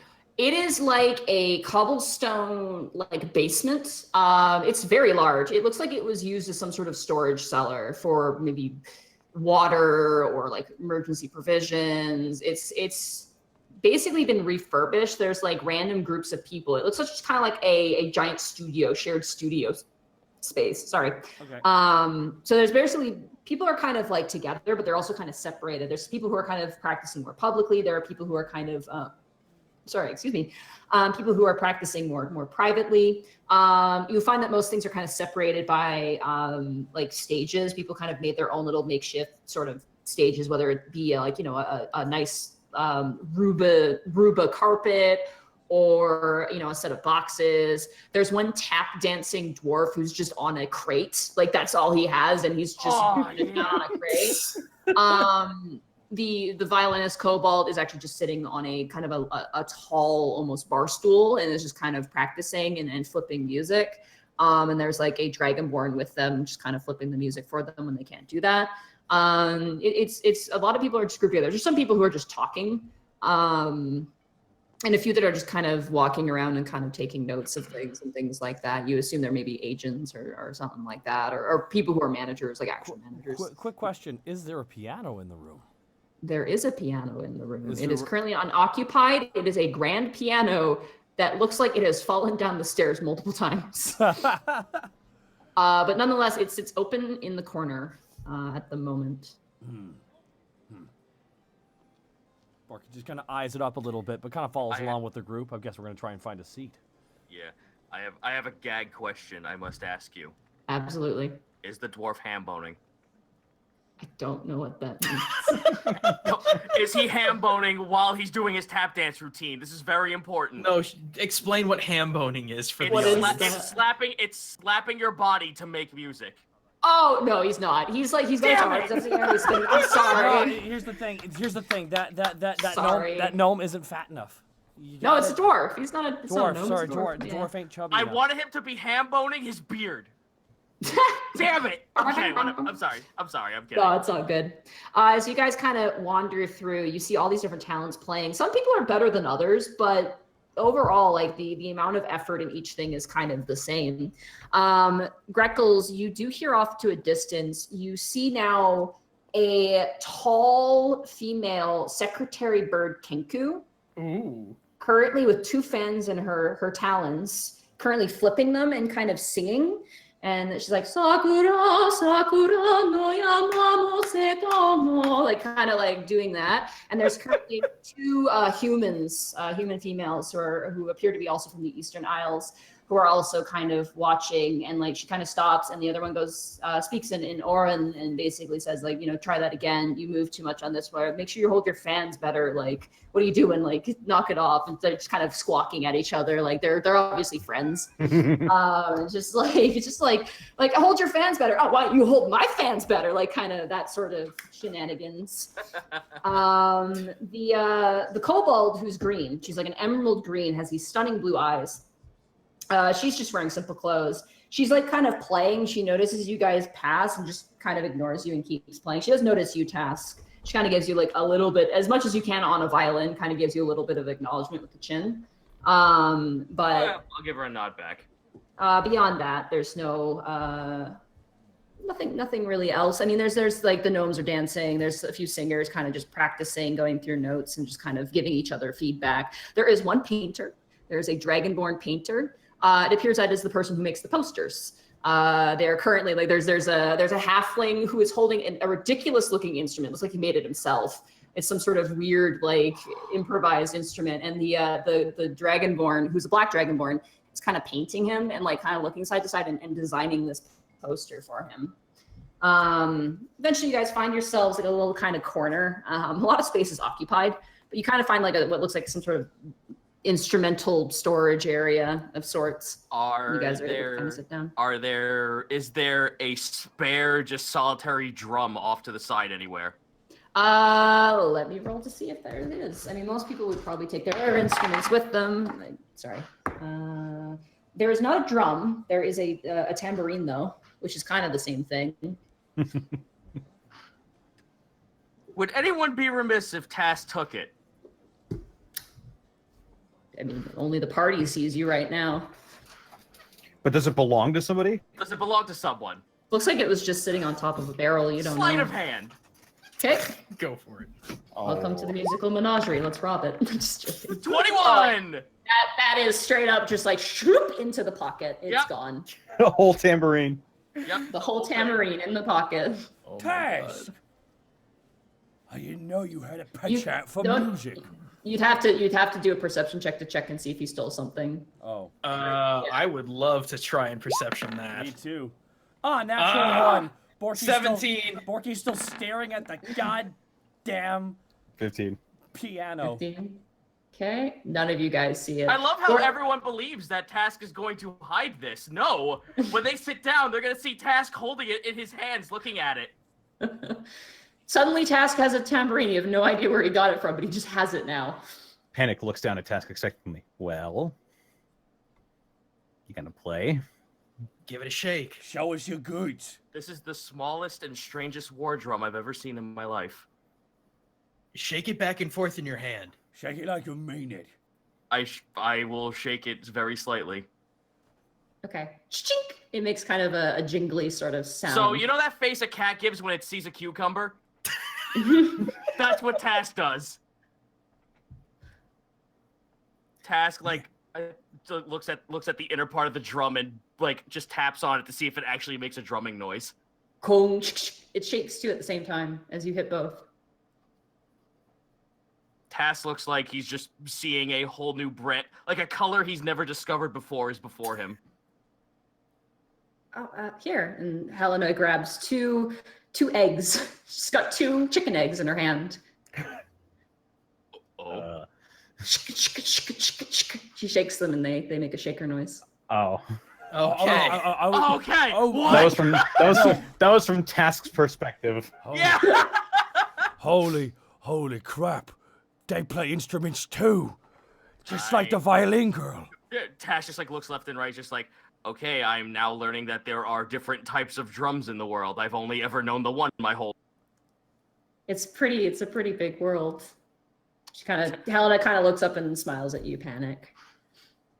Yeah.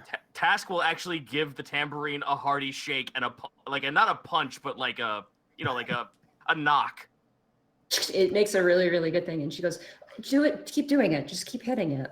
Like just like this. She kind of shows you how to do it. Yep, Task will roll a fucking performance check. Roll a performance check.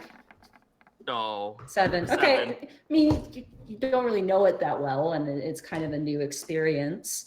But Scratch does come over, and as you're kind of doing this beat, he kind of comes over and mimicking what sounds like a mixture between Zarv's instrument and Panic's instrument. He's gonna roll a percent. Oh, our boy rolled a natural 19. The African Grey Kenku begins to kind of create this sort of rhythm with yours. And another musician comes in, the violinist, and kind of begins to play too. And it's almost kind of this rhythm. And as this is happening, Panic, I want you to insight Helena at the moment. As this sort of improv is happening. 12. Okay, let's just see how well she can hide her emotion. Not that well. That's a 3 plus. No, that's definitely fails. Like at first the music's kind of this fun, weird mosh posh thing, and then you see the African Grey Kenku kind of get this really mischievous look on his face, and he kind of looks to all the other musicians, and it catches you by surprise, Task, because you're just like, oh, this is fun, and then suddenly the rhythm starts changing. You're like, oh, what's happening?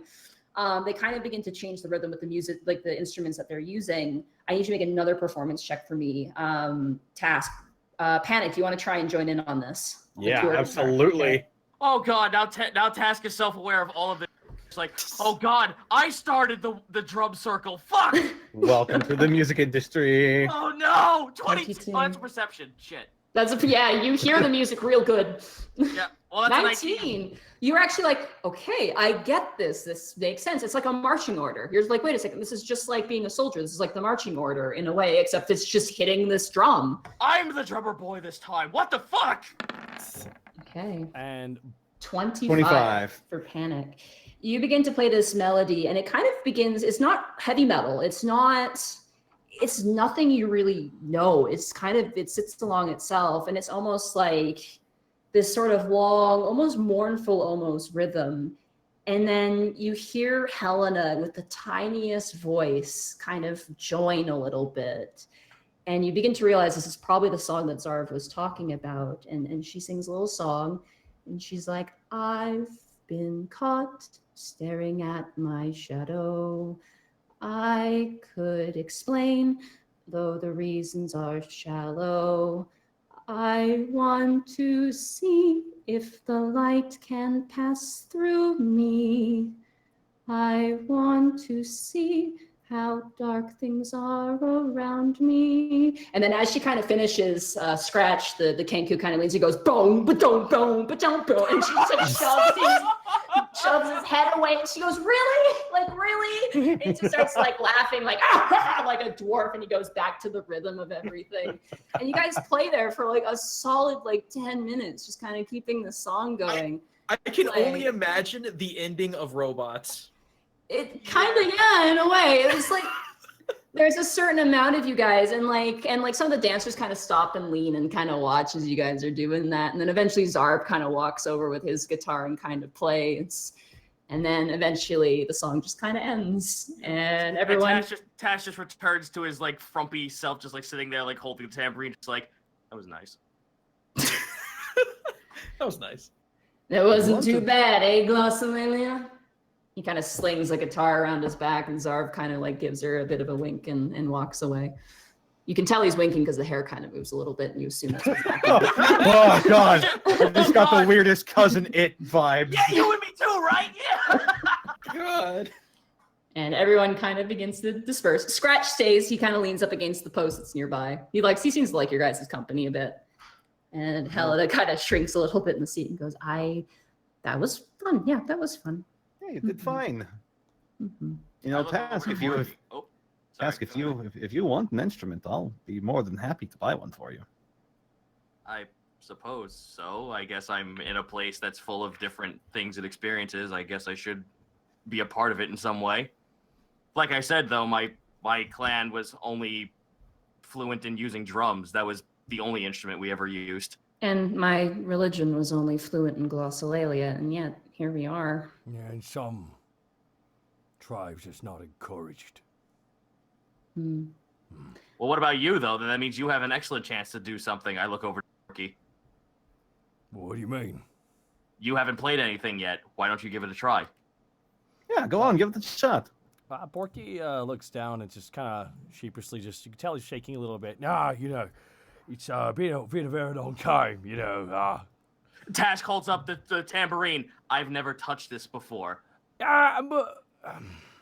Come on, and like Helena gets up and grabs your arms, like grabs your hands gently, and she kind of tugs you, yanks you up off your seat. Come on, it could be fun. That's the point of this. Borky kind of does that hand behind head, look down thing. Sure, but Borky turns to everyone. please don't ask about this.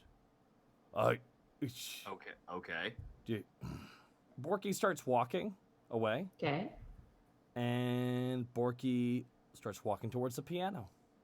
Okay. You sit down. The keys are yellowed to hell. There's a few keys missing, specifically the black keys.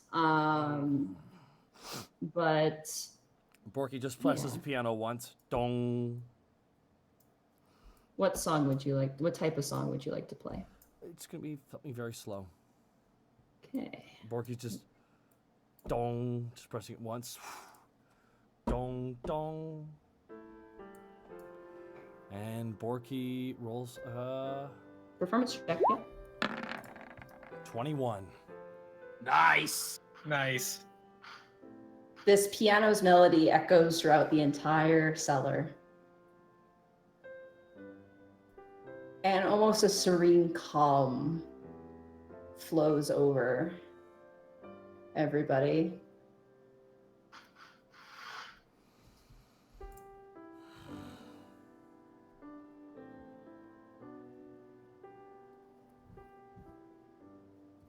There's a few mistakes here and there, but you remember. In the song you remember, the last time you heard it, you were sitting next to a half-corporeal masked deity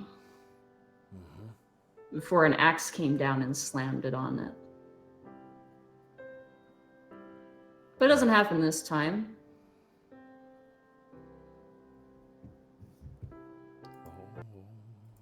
But the song ends, and there's a gentle applause. And as you guys are kind of standing there, do you bow?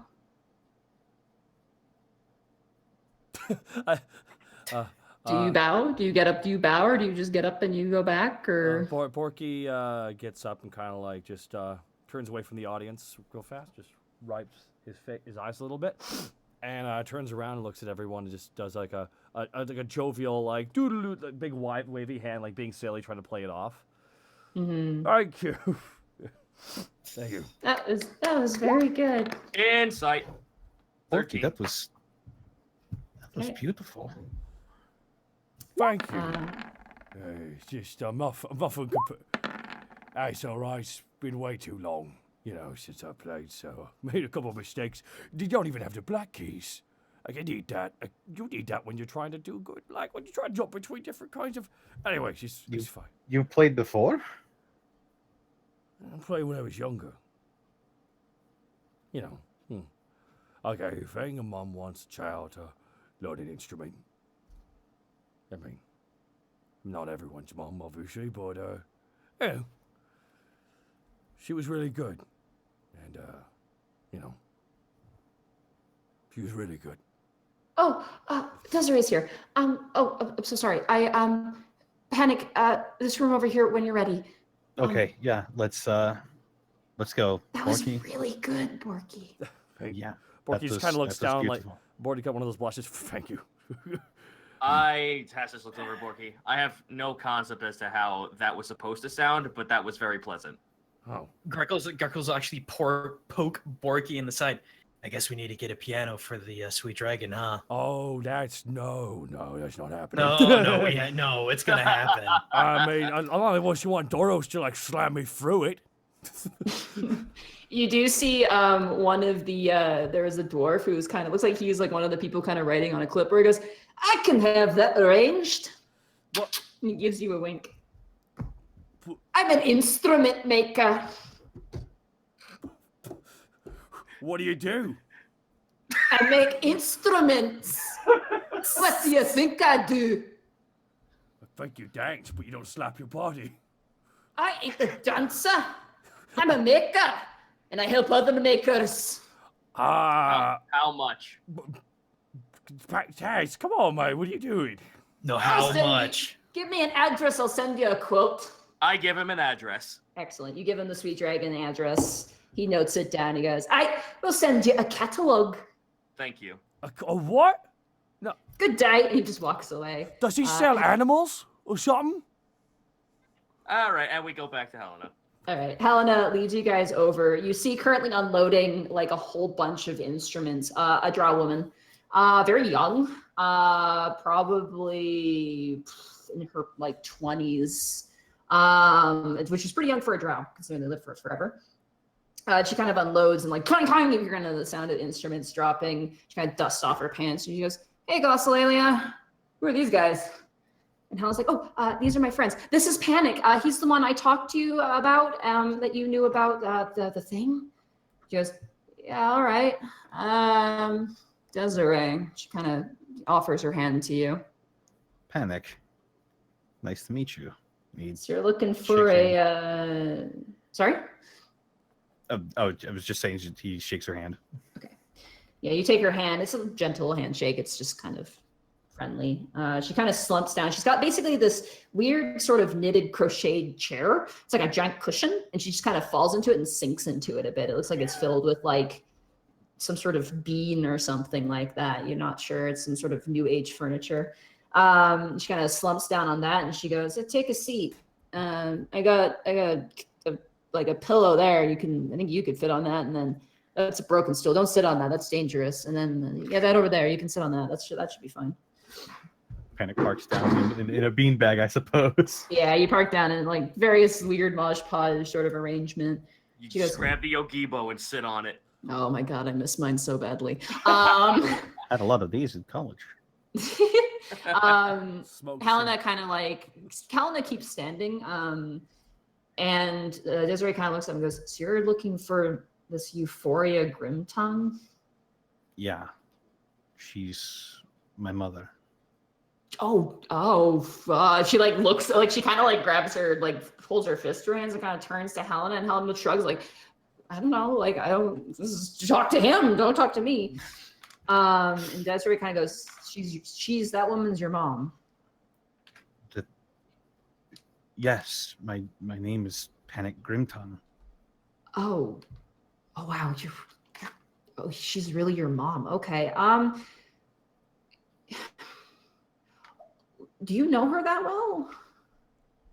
No, I haven't even seen her face before. She left me when I was very young. Left me with my father. And I haven't seen her. I've been looking for her for around 12 years. Desiree at this point looks really uncomfortable, and she goes, "Look, before I tell you what I know, this might make you not feel so great about wanting to do that." Given what I know about my heritage now,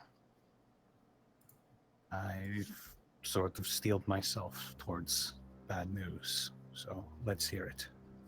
Okay, well, I know this only really secondhand because I wasn't there, but Euphoria was here before. I was kind of part of a band of drows for a while, and they kind of skipped out on me because she was a better musician than I was, is what they felt. But they went on a trip with her, and apparently at some point she played some song, and then they couldn't like talk or sing anymore. Like forever.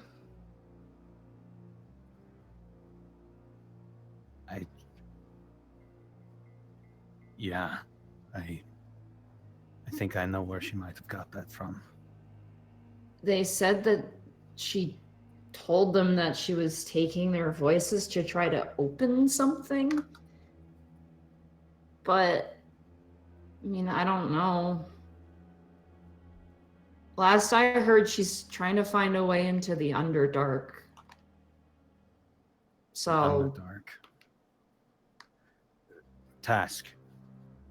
Don't we know? Don't we know a way into the Underdark?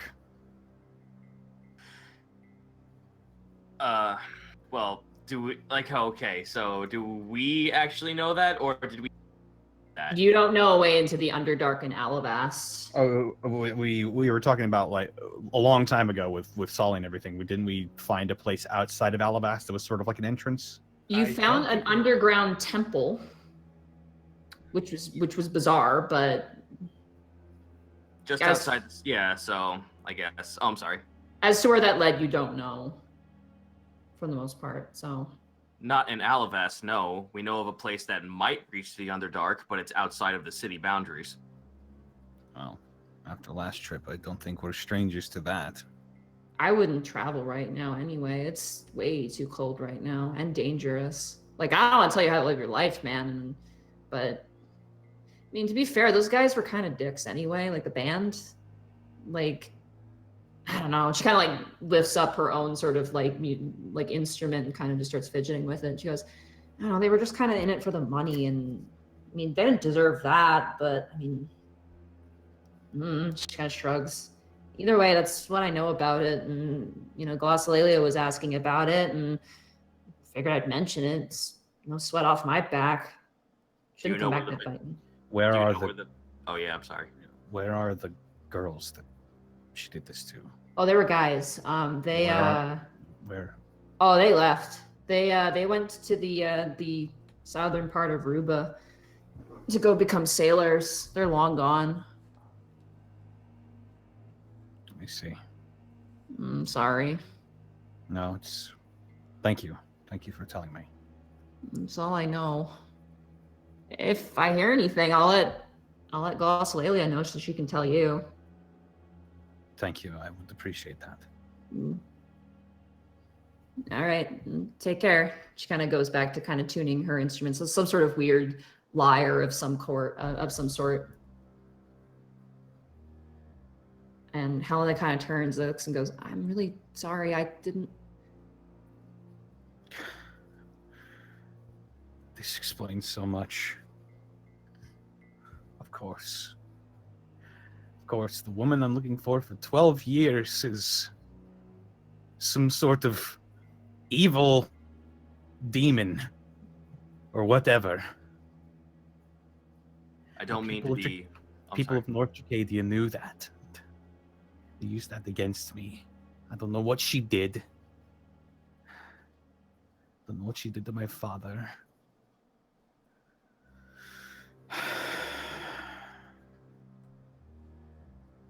He just kind of buries his face in his hands. Helena walks over and puts a hand on your shoulder and just kind of awkwardly pats, doesn't really know what to do. She kind of looks to the other three of you and she kind of goes, help me, help me, help me. Greckles walks over to Panic and puts a towel on his shoulder. Do you remember what I said last time? This woman is not you. You're not her. You're not your father. You are you. And we're here for you. Whatever it is that you need, wherever it is you need to go, we're going to be right there with you.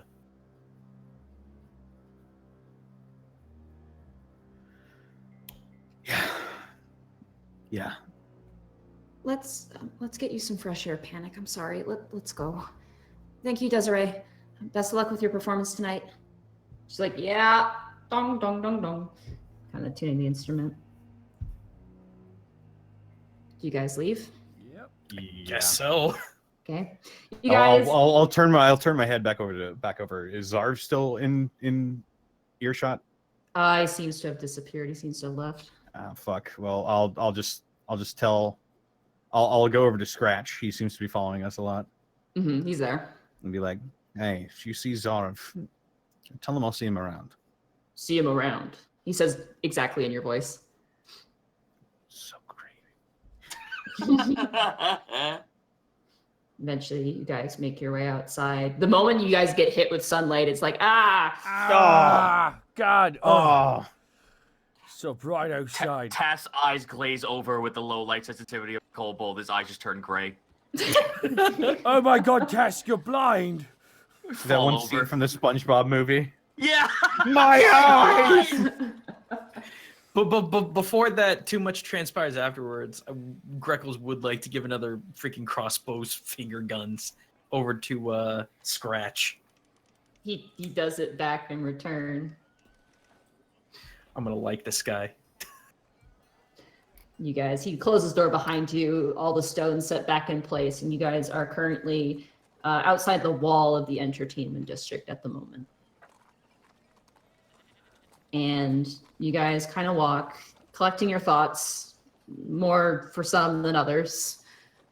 And as you begin to move, you begin to hear the rapid ring of a bell. Ding, ding, ding, ding, ding, and then soon more and more bells begin to echo on top of guard towers.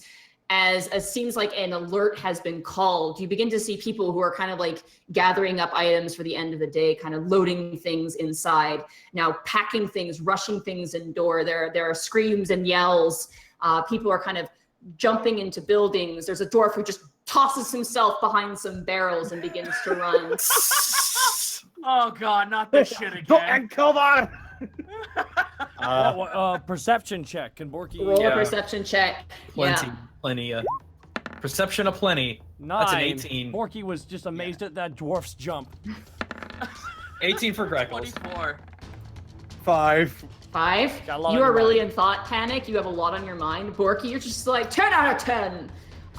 Greckles and Task, you begin to see forms, wings, bat-like winged creatures now soaring and swooping down on the city.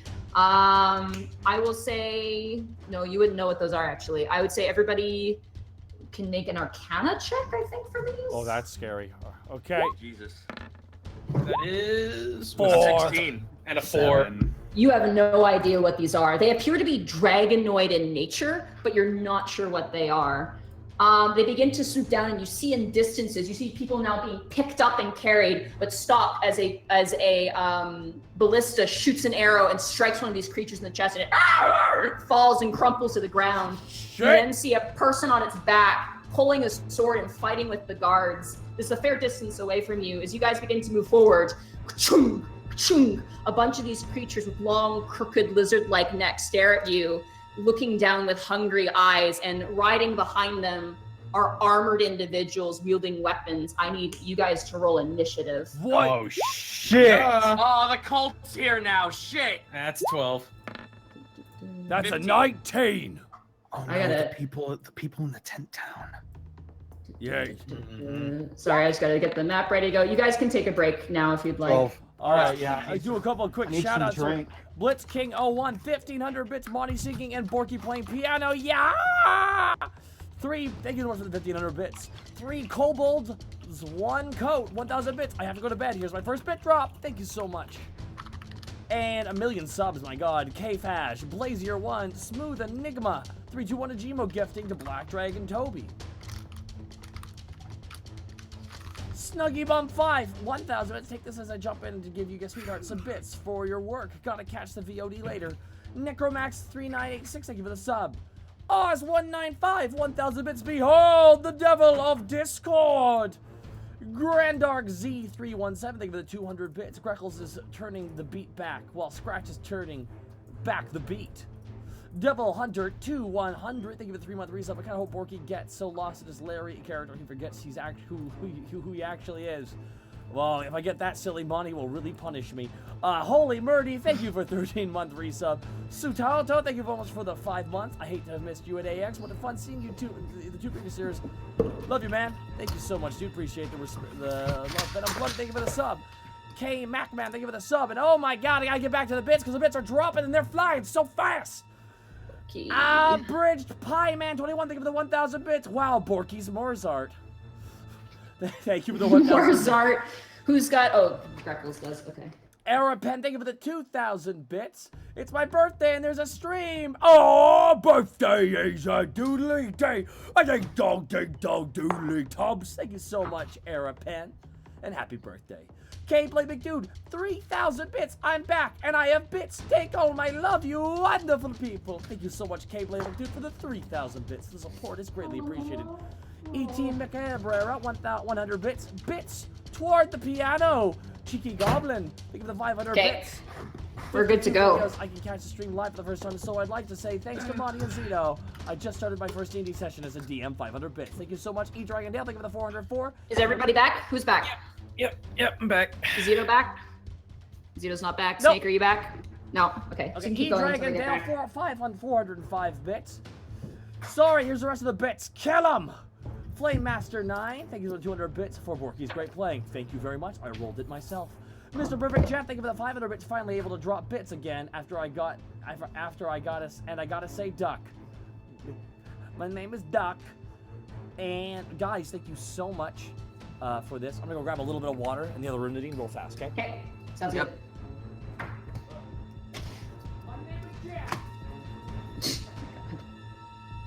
I'm just gonna take a big chunk out of this bacon jerky before we actually get into the game.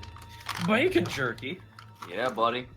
Actually, someone actually sent like 8 packs. Jesus Christ. 8 packs of bacon jerky to my PO box. So I've been munching on that for the past week and a half. Nice. Thank you, Milla Ninja, if you're in the chat. God, that reminds me. I gotta go check my PO box. It's been like months. Do you not have it set that you get an email? No, I didn't even know that was an option. Look right. into that. Snake, are you back? Nope. I think he's coming back now. I hear a door swinging.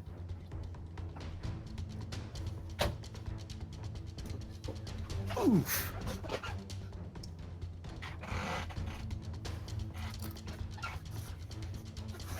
I return. All right. So we're just waiting on Kurt now.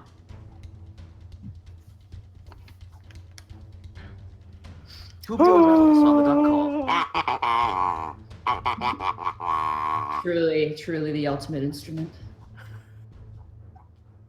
Kurt, you back? I No. am back. All right, everybody's back? All right. Yeah.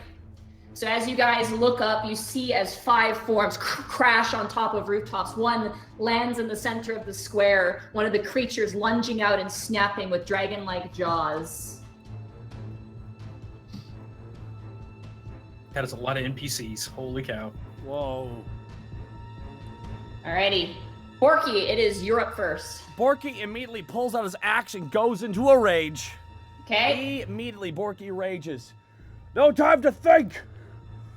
And Borky runs forward. Can you describe the battlefield real fast to me?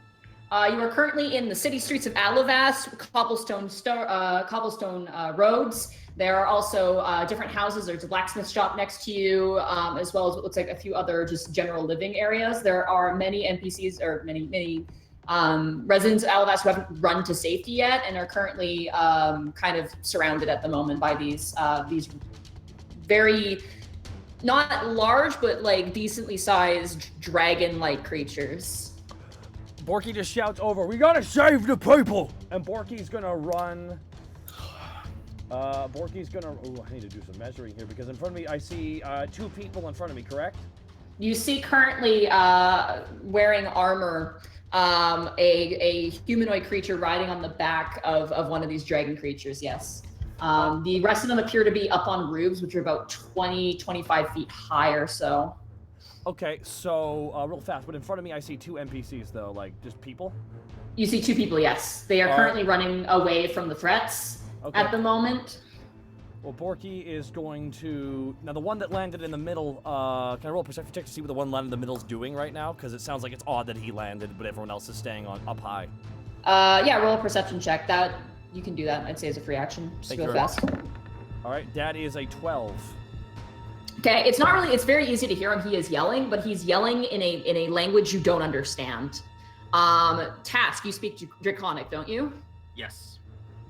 Basically, you hear it like Ashkra, Akrizla, like he's like yelling orders, and you basically hear, "Take them, food for our bigger kin," essentially. That's... They're here to harvest. Fuck! Borky just runs like, damn, that's not good at all. That's You can move 40 feet. I can move 40 feet, but unfortunately, it's not close enough to get to the guy in the middle. But Borky's still gonna run 40 feet regardless. Okay. Straight forward past the two people and shout at the mic, "Move!" And Borky, as Borky moves forward, Borky is gonna reach into his fanny pack of holding and pull out two wonderful, the good, the old-fashioned javelins. Okay. And Borky pulls out You're his two. keeping count, right? Yes, I have 6 javelins. Okay, good. Borky pulls out and Borky goes, 1! Throws it right at the guy. Are you aiming it for the guy on the Oh, back? or I'm are you aiming, it for- I'm aiming it right for him. I want him to target me. You want to target that guy? All right. That 20. hits. 20, and that is 9 plus 2. Okay. So that is 11 points of damage. Okay. And Borky goes another one, and Borky throws another one right at him. And that is 25. Okay, that also hits.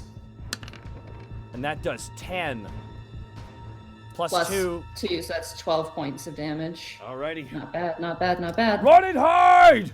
You throw a javelin, it pierces through this thing's armor, and then you throw a second one, and it pierces through the other side, and the creature is riding on it. It kind of turns and looks at you now, jaws open. You've definitely caught their attention. It is now their turn. This wyvern is going to come down. Which wyvern? They land on the ground. The one that is currently closest to the party. Okay. It comes down, boom, lands on 2 feet. It's going to attempt to grapple one of the NPCs, try and take him away. So that's going to be 2 counter rolls. That's a strength plus. If we're able yeah. to save all these people, I'm going to be very impressed. Okay, so this halfling woman is running, and the wyvern pounces down on her, grabbing her, and begins to fly up into the air with her in tow. Flies up about 10 feet in the air. And she's screaming and shrieking as assumedly her husband is just like, "Bertha!" like reaching for her. This one here, the one that's on the opposite roof on the opposite side of the street, notices you, Task. Oh, thank God. And the two of them fly down, perching on the yoke of the, I don't know if that's what it's called, but the actual wooden part that attaches to a horse when you set them in a wagon, lands on that with 2 claws and lunge out towards you. Ooh, that's a 19 plus. That's a 26 to hit you. I mean, yeah. Okay. Sorry. That's a big yep. Okay. I mean, Yes. Ooh, dear Lord, I am rolling so high today. oh, thank God. That's what I love Sucks to hear. now. When the NPCs are playing music, it's all good, but now it's not so great. That's 15 points of piercing damage as this thing bites you and slams you into the ground. And as it slams you into the ground, its tail whips around and comes to lunge at you, attempting to pierce you. That's a 21. Yeah, that hits. I need you to make a Constitution saving throw for me. A 5. That's 10 points of additional piercing damage, and you failed the Constitution saving throw. But you're immune to poison, aren't you? Yeah, Task is immune to poison. Or he's immune to disease. He's either immune to disease or he's immune to poison. I think I know. No, you're not? Okay. I don't think so. I don't think so either. I think it's disease you're immune to. Oh, I have a spell that fixes it. I'm not immune to it. Okay. All right, and then I am at half health already. it is sorry, 6, 7.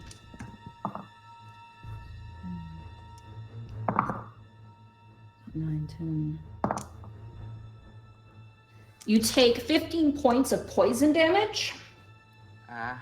Another additional? Another additional 15 points of damage. I'm at 10 HP. I went from 50 to 10. Welcome to my world. I'm sorry, it's rolling really high. What did I do to you? You were the closest to it. The storm giant was her idea. No, shut up. Oh my God. Good jokes. Good joke. We got jokes. The one that appears to be kind of leading, like at least ordering around, it kind of does a buffet of wings and kind of leaps over towards you. It's going to attempt the same thing. It's going to try to bite you. That's a 15 to hit you. Borky. Oh, me? I thought you were talking. I thought you were trying to kill Task. All right. No. Sure, 15 does not hit me. Was Okay. Kobold your favorite character? I mean, Jesus, I'm sorry. The dragon-like creature like lunges at you, and you like grab its jaws and kind of like it's pushing you, and you're kind of stretching it to keep it open. And as it does, it whips around with its tail and attempts to strike you. Uh-oh. Ooh, that will absolutely. That's another 21 to hit. That does it. And that's going to be. I need you to make a Constitution saving throw for me. I'm all right. Constitution saving throw. Here I go rolling. Okay. That's 18. I'm going to take half damage. So 6, 7, 8, 18. You also take 15 points of poison damage. Wow. What? Oh wait, no, it's halved though because you passed. So that brings it down to 7. So you take 7 points of poison damage as this almost like scorpion-like stinger comes in and strikes you right in the center of your chest. But you flex and you manage to resist the poison's influence on you. But you feel kind of a numbing pain rolling over your knees. This is bad. I should not have moved this far forward. The creature on the back kind of yells out, "Ashmak!" Like he kind of screams this language, but Task, you hear it as destroy the usurpers, destroy the ones getting in our way, essentially, is what you understand it as. This one here is not the NPC. The one farthest away from you guys is going to pounce on this NPC. You see a dwarf currently running. It looks like he's carrying like a bundle of ingots, and he's like, "No, not my metal!" And he's just kind of running. I said left. Not the beard! Oh yeah, no, he rolled a 1. In fact, Oh no! he drops the metal, and the wyvern comes down comes down, but grabs the metal instead. And the dwarf's like, "No!" and like grabs his metal, and it begins to take off. And the dwarf is holding onto the bag of metal that the wyvern has in its grip. He's refusing to let go of it. Wow. As he's being risen up about 10 feet. Fucking idiot. Here's the balloons. This wyvern is going to pounce on what looks like a human man currently. Is going to attempt to grapple with him. Ooh, yeah. Oh yeah. No, he's grabbed. This gentleman is also grabbed and risen up 10 feet in the air. All right. That ends their turn. Task, it is now your turn. Oh, it is? Yeah. Sorry. Well. Okay, well, I'm currently at 10 HP. I cannot do any fucking attacks that require my bow, so do I not get my secondary attack because I'm using melee? No, you can. I don't. You have extra attack as a ranger. It's not attached to any weapon, I don't think. All right. Yeah. Let me check. Let me check how much healing stuff I have right now. I currently have. Remember, taking a potion is a bonus action as well. Yeah. Yeah, because I'm not gonna be able to fucking put a mark on this thing because that only counts for archery. So unless I'm mistaken. I think it doesn't. I think you can, because you can be a close combat ranger too. That's true. Yeah. Yeah. Well, no, well, fuck that. I kind of can't. So bonus action to quaff a potion. Okay, which potion are you consuming? The healing potion, the 2d4 plus 4. Okay, so just a standard one. All right. Yeah. I don't have any special ones. Oh, okay. I couldn't remember who has the special ones Willow made. 9. Not bad. Heal for 9. You drink it, you kind of shake your head. You motherfucker. All right, whipping out. Let's see what I got here. Okay. Are you aiming for the creature it's riding, or you're aiming for him? Because he is within. You can strike either of them. I want to hit him. I want to hit the rider. I Okay. have plans. He is your favorite enemy. So whatever applies to that, it appears like seeing him up close. The helm he is wearing, he is a dragonborn. So he is your favorite enemy. Excellent. I'm aiming for him. Short sword. Here I go, pulling out my blade. Okay. 13. What was it that I? Let's see. Superior. Double Favorite. check. What happens to favorite Oh, enemy? here we go. Favorite enemy. Alternatively, I have advantage on wisdom checks. I can track the enemy. You also learn their language of your choice. Choose one additional favorite enemy upon 6, 14, and blah, blah, blah. Yeah, so I have Dragonborn and Dragon as my favorite enemies. They unfortunately, all I get is save to survival and wisdom checks. Okay. So, Either way, they are your favorite enemies, so I figured it's just... So, 13. 13, as you strike out at him, it like bounces across his armor. There's a spray of sparks, and the dragon it's riding on kind of hisses in agony as some of the sparks land in its eye. That one sadly misses. Question, are these guys wearing any of the emblems or makings of the dragon cult? Roll knowledge religion. Religion. I'd say with advantage at this point. Good. A 12, yeah. A 12, and the other one's a nat 1. Yeah, you get the sense that, I mean, like, they currently wear a crest, which looks like kind of like a hydra, like dragon almost. It's black, and there's like each one of them, you can kind of tell, like looking at the other one that's currently struggling with the halfling woman. There's a spray of blood across each of these marks, essentially. Okay, cool. So, yeah, then what I want to do is something that I want to do in the first place. So, yeah, another short sword. Here we go. Okay. 20 to hit. That does hit. Alrighty, that is... Oh, jeez, criminy, that's so fucking pathetic. 7 piercing. 7 piercing, all right. That's 4. Which number is this guy here? 5. Okay. I just want... I'm going for the rider, then... You strike at him and you cut his arm, and you hear it like he basically starts to swear in Draconic, and kind of like steadies the steed a bit. That ends your turn. It is Taurus' turn. What do you want him to do? Help. Okay. He starts writing a list of things you're great at. I looked at Tars, and I just screamed, "Get the rider!" Okay, he's gonna aim for the rider. He's gonna run around you then. Get the bricks.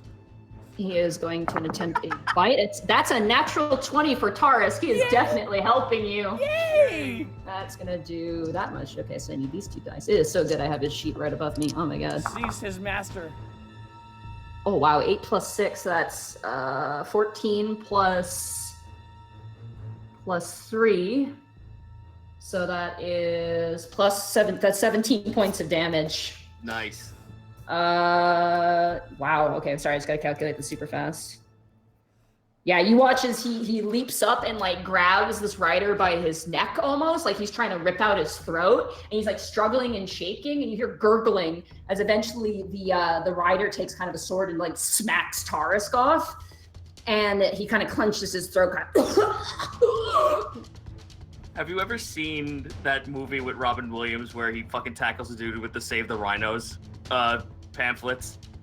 That's what I essentially see Taurus doing. It's like the guy going, "Save the rhinos," and then fucking Robin Williams cross-checks him from the other side of the screen. He did kind of pop out of nowhere. You told him and he was like right on it. That ends his turn. Greckles, it is now your turn. Is Death the to Smoochie. That was the movie. Is the roof to the left of the rider that just picked up the halfling woman, is that lower, or is the guy is the rider flying lower?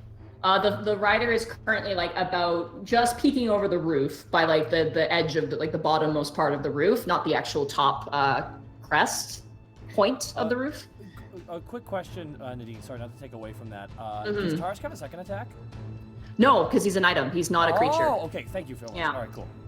I have people who ask me that all the time, and I'm like, he's an item. He's not. He's an item. He doesn't get any bonuses. He's a really special item. You know what I mean? He's special in your heart. Yeah. All right. Anywho, let's see. I would like to try and jump because the rider that picked him up, he's facing north, is he not? Currently, he is currently facing east at the moment. He's kind of looking down at the moment. He's definitely distracted though, if you're asking in regard to sneak. Yes. What I would like to do, I would love to jump on the back just behind him and just shove my knife as far back into his back as I can. Okay, I'm gonna have you make an acrobatics check for me to basically climb up the side of the roof like Welch and then jump off like Assassin's Creed style. That is a 22. That's cards. You Oh god damn it! Sorry. Cards keep pouring out. I activate Pot of Greed. Oh, it's an 11. No, that's enough. You're able to get up. It's kind of like you kind of trip and stumble. These are not well constructed buildings. They're pretty stony and pretty rocky. You managed to like struggle and get back up. I do need you to make a stealth check though because you didn't climb up very well to see if this thing notices you kind of approaching on you. 24. 24. All right, I'm gonna roll its perception. That's a natural one. No, they don't hear you. Even though as you kind of crawl up, some of the tiles kind of crash into the ground below, and like grandma, who's currently fleeing, is just kind of gets bonked in the head with one. But you managed to make it up, and you want to do a leap onto him. I want to leap onto him and stab him on the way down. Yeah. Go ahead. Roll. You're aiming for the rider. Or are you aiming for the rider? Because I'm trying to get directly behind him, like back saddle on him. Okay. Yeah. Sure. Absolutely. Let's do that. That's fun. I like that. So All roll right. for your attack. Oh, where's it rider? Shot. Okay. That's a 12. That's a 12. You jump onto his back and you go to attack him, and he notices you there, and he kind of grabs you and stops your arm as the knife is perilously are you using the acid? Yeah, you're using the acid dagger. Mm-hmm. As acid is dripping and is sizzling on his helmet as he's holding you back. You are currently, the wyvern's kind of whipping around and moving, kind of confused because the reins have been left unused. So currently he cannot move at the moment. I think that's all I can do for my round then. Okay, Panic, it is now your turn. You Don't don't you have have a extra attack? Yeah, don't Do you what? have- No, he's a rogue. He doesn't have extra attack. Okay. Nope. All right. All right. I'm gonna carefully reposition myself over here. To be the tank. All right. I'm positioned between two of the wyverns with Greckles and Task on either side of me. Yeah. And I'm going to strum my guitar, and I'm going to invoke Mantle of Inspiration on Helena, Task, Tarisk, Greckles, and Borky. So all of you gain 8 temporary hit points, Yeah. Okay. and all of you can use your reaction to move without invoking opportunity attacks. Oh, what? You don't get affected by that, correct? No, I don't get affected by that. Okay. I choose targets up to my charisma modifier. I Right. choose to get behind this boy. All right. So I can. You feeling inspired, Task, you kind of do a front roll beneath the legs of this dragon-like creature and pop out the other side. I guess I can react to. Borky's gonna move he's gonna move 10 feet, but he's just gonna jump back from the creature real fast. That would provoke an attack of opportunity. 'Cause No, we're leading no, it. not with It Mantle of doesn't? Observation. Oh, Nope. it doesn't. Okay. Can you click that No. for me? Do I have it on hand? Sorry. Yeah. Whoa. What? Hang on. Is it gone? Nope. Hang on. There we go. There we go. Zarv stole it. Temporary hit points, and it can Oh, okay. immediately. Wow. Yeah. And doesn't get. Oh, yeah. So absolutely. Go ahead. Whatever you want to do, Kurt. Do it. Borky just slides back out of combat a little bit, just kind of Okay. prepares himself. All right. Thanks, Panic. Good solo. And then continuing with that, I'm going to use my bonus action to stoke that inner infernal fire again, like I did in the sewers, as I activate Mantle of Devilry.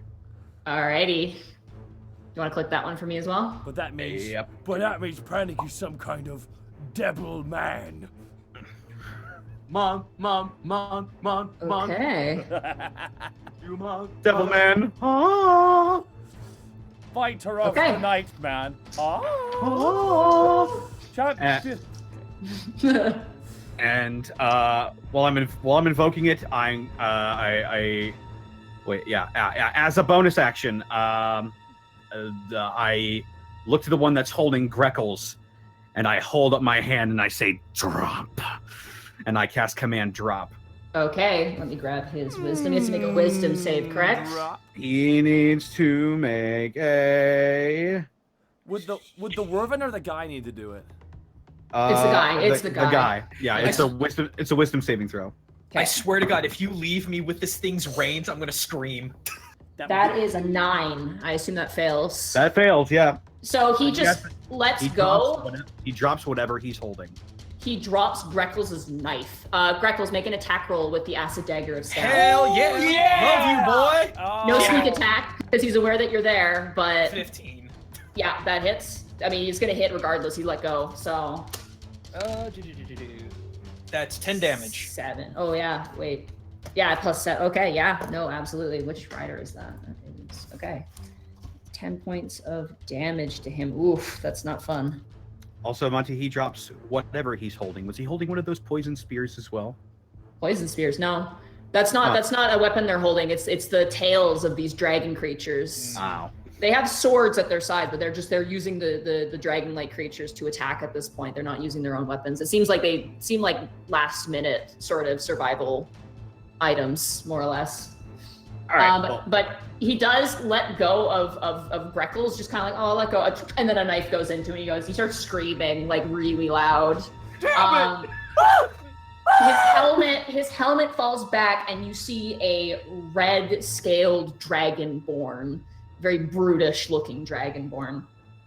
Is there anything else you'd like to do in your turn, Panic? That takes up my entire turn, so no. Okay. Helena is going to step forward, and she is going to cast. Once again, you guys are fighting with her. Yay! She's fun to fight with. Where's her You sheet? say that because she could heal our mistakes. Yes, that is exactly why I say that. She, I keep having her an enemy. She's not an enemy anymore. Come on. She's a friend. Oh She's no, a you friend. spoiler, Nadine.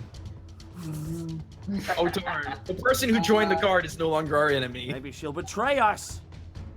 Oh, I prepped it. 1 second. Let me find. Just wait. Can I she? wonder what Mr. Poppington's doing right now. Just cooking still. You just like have his headphones on, listening to some slamming music. He's having an arm wrestling contest. Actually, you know what she's gonna do? She's gonna cast Healing Word on you, Task.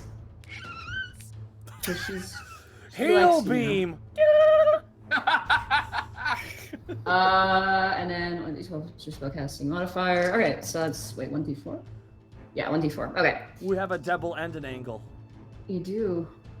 She reaches out to you, Task, and you feel a warm glow as the sunlight peeks through the cloudy sky for a moment. She's going to. God, Race, I can't see! Ah! You heal for 8 hit points. Nice. And she raises up her soul symbol and she lets it down. Then she turns and she goes, "Everybody run!" This NPC manages to flee, the one that is to the far south. This old woman kind of rubs her head. It's like, and kind of runs off. No, pull out a frying pan. Join the fray, Grandma. Get out of here! Bang, bang. The husband to the halfling that is currently dangling in the talons of this dragon-like creature, he tries to jump up and grab her to try and help her. And he succeeds. He jumps off of the crate. He grabs her by the legs. I'm gonna see if she can get loose. I'm gonna draw. Can I assist because I'm right beside them?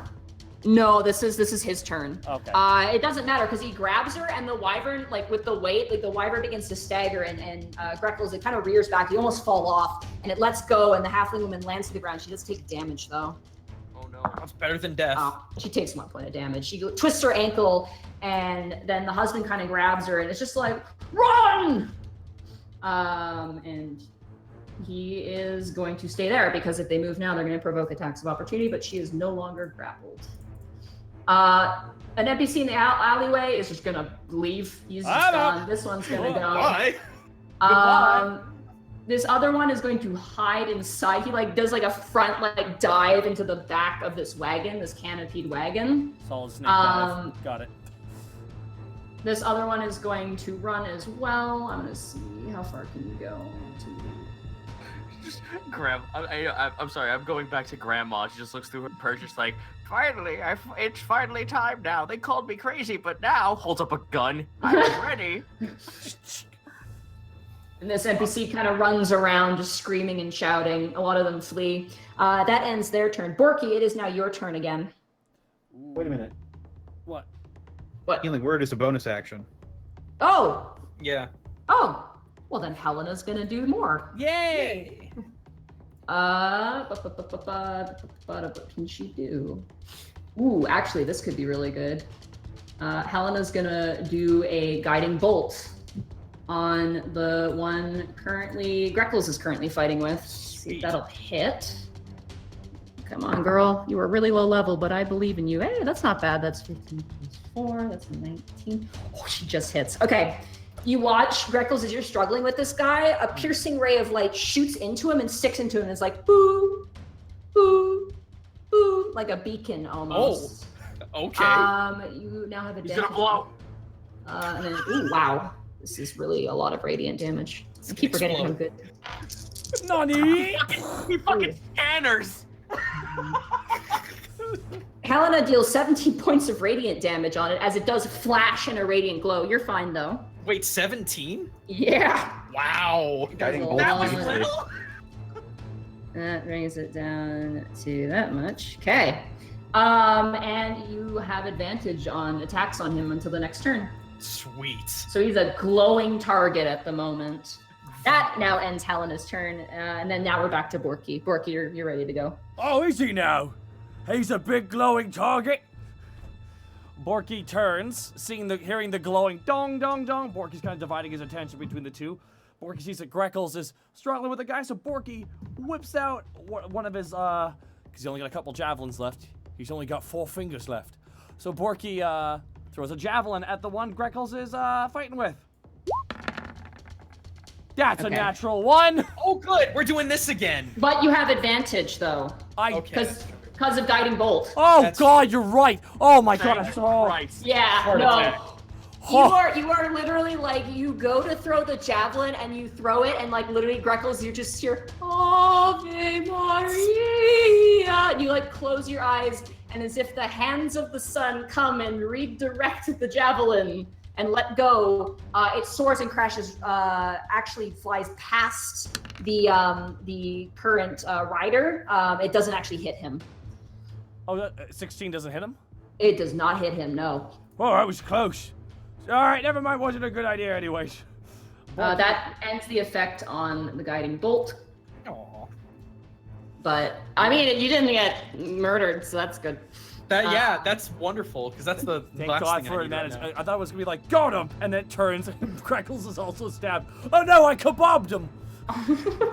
I'm wondering what to do in this scenario. I wish there was a way. Is there an action? Can I assist and get those 2 NPCs out of damage? Like, can I like move through them and get them out of the, like push them out of the way and go into combat so they can run away? Let me see. Let me double check something super fast here. Okay. There's an action you can take called the help action, and I honestly would let that do it. Okay. Let me just double check and just see what the help action lists, because that would basically give I me a mean, better it's idea. it's just a 5-foot step to push them back and him to take their place. Because there's a specific way I'd want to run them because.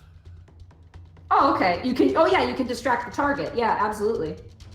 Alrighty, Borky's Do you want to distract them? You can distract them, which means they can run without taking attacks. Will they be able to run after I distract the thing? On their turn, yeah. Ooh, I have a lot of turns I have to get through. But they can run without disadvantage. Alright, Borky's gonna also, I guess, yeah, just distract the one that Greckles is riding too. So All right. How do you distract it?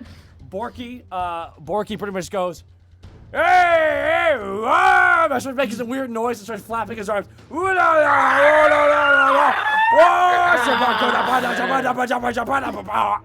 So It appears, panic for funsies. Roll knowledge nature. Are you Sean Connery Hang on. the seagulls? Yeah, I'm Sean Connering the seagulls. What? Natural 20. Natural 20! You are now hearing Borky make the absolute perfect mating cry. You can almost see the heart eyes in this dragon creature's face. Oh no! no. It was too As it's- successful. Its like side fins to its face kind of flash out like a bird of paradise. Uh-oh. This better not awaken anything in him. And this is to go further beyond. It is now. Do you want to do anything else on your turn, Borky? I think that's basically all you can do now. I mean, that was the help was an action, right? Yeah, that's basically your action there. Okay. That's. I mean, let me just look at my abilities real fast here because I'm normally just burning through my basic abilities. Technically, you shouldn't have gotten an attack and a health action, technically. But let's say we forego your bonus action to scream like an idiot. Okay. Then I am done. All right. The enemy closest to you, Task, he like sees you kind of barrel roll. He gets kind of distracted. He commands his wyvern to attack Tarisk. Oh no! Taurus. So he's going to attempt to attack. There we go. Oh, that's a 3. That's not going to hit. You watch as the dragon-like creature latches down, tries to bite Tarisk, and you hear this sort of like the sound of crunching. And then you watch as the wyvern's face lifts up with a mouthful of cobblestone, and it's going to lunge around again. It's going to bring down its wing to swipe at Tarisk with a claw attack. Oh yeah, that's a 22. That's going to hit. No. Rules of nature. Oh, buddy. Oh, boy. Okay. 17. Oof. Taurus, you watch as Taurus gets slashed across the chest. We just bought that for him! It doesn't hit his outfit, luckily, but he yelps out in pain and a spray of blood spatters across the cobblestone. Oh, Christ. This gentleman here, the dragonborn in front of you, who's kind of like looking down now at the knife wound, he pulls out his sword and he's going to attempt to strike at you, Greckles. Mm-hmm. Oh yeah, that's probably going to hit. That's a 20 to hit. That hits. Okay. Well, you did have uncanny dodge, not to metagame here. I know what I got. Depending on what the damage is, you know. Yeah, because it's I can call it post damage. 7 plus, sorry. So that's 10 points of slashing damage as he pulls out his sword and slashes across your chest. I'll go ahead and negate that in half with uncanny dodge. Just do a little bit of a matrix dodge to just get a little nick. You do like a kung fu thing where you redirect the blade with your hands, and it kind of just nicks the side of you. You take 3 points of damage instead. Got it. The leader, now seeing you acting like an idiot, is going to run up behind you, Borky, kind of like, I'm not done with you. He is going to attempt a bite on you. That is a 17 to hit. That is my armor class, yes. So then it does hit. Oh.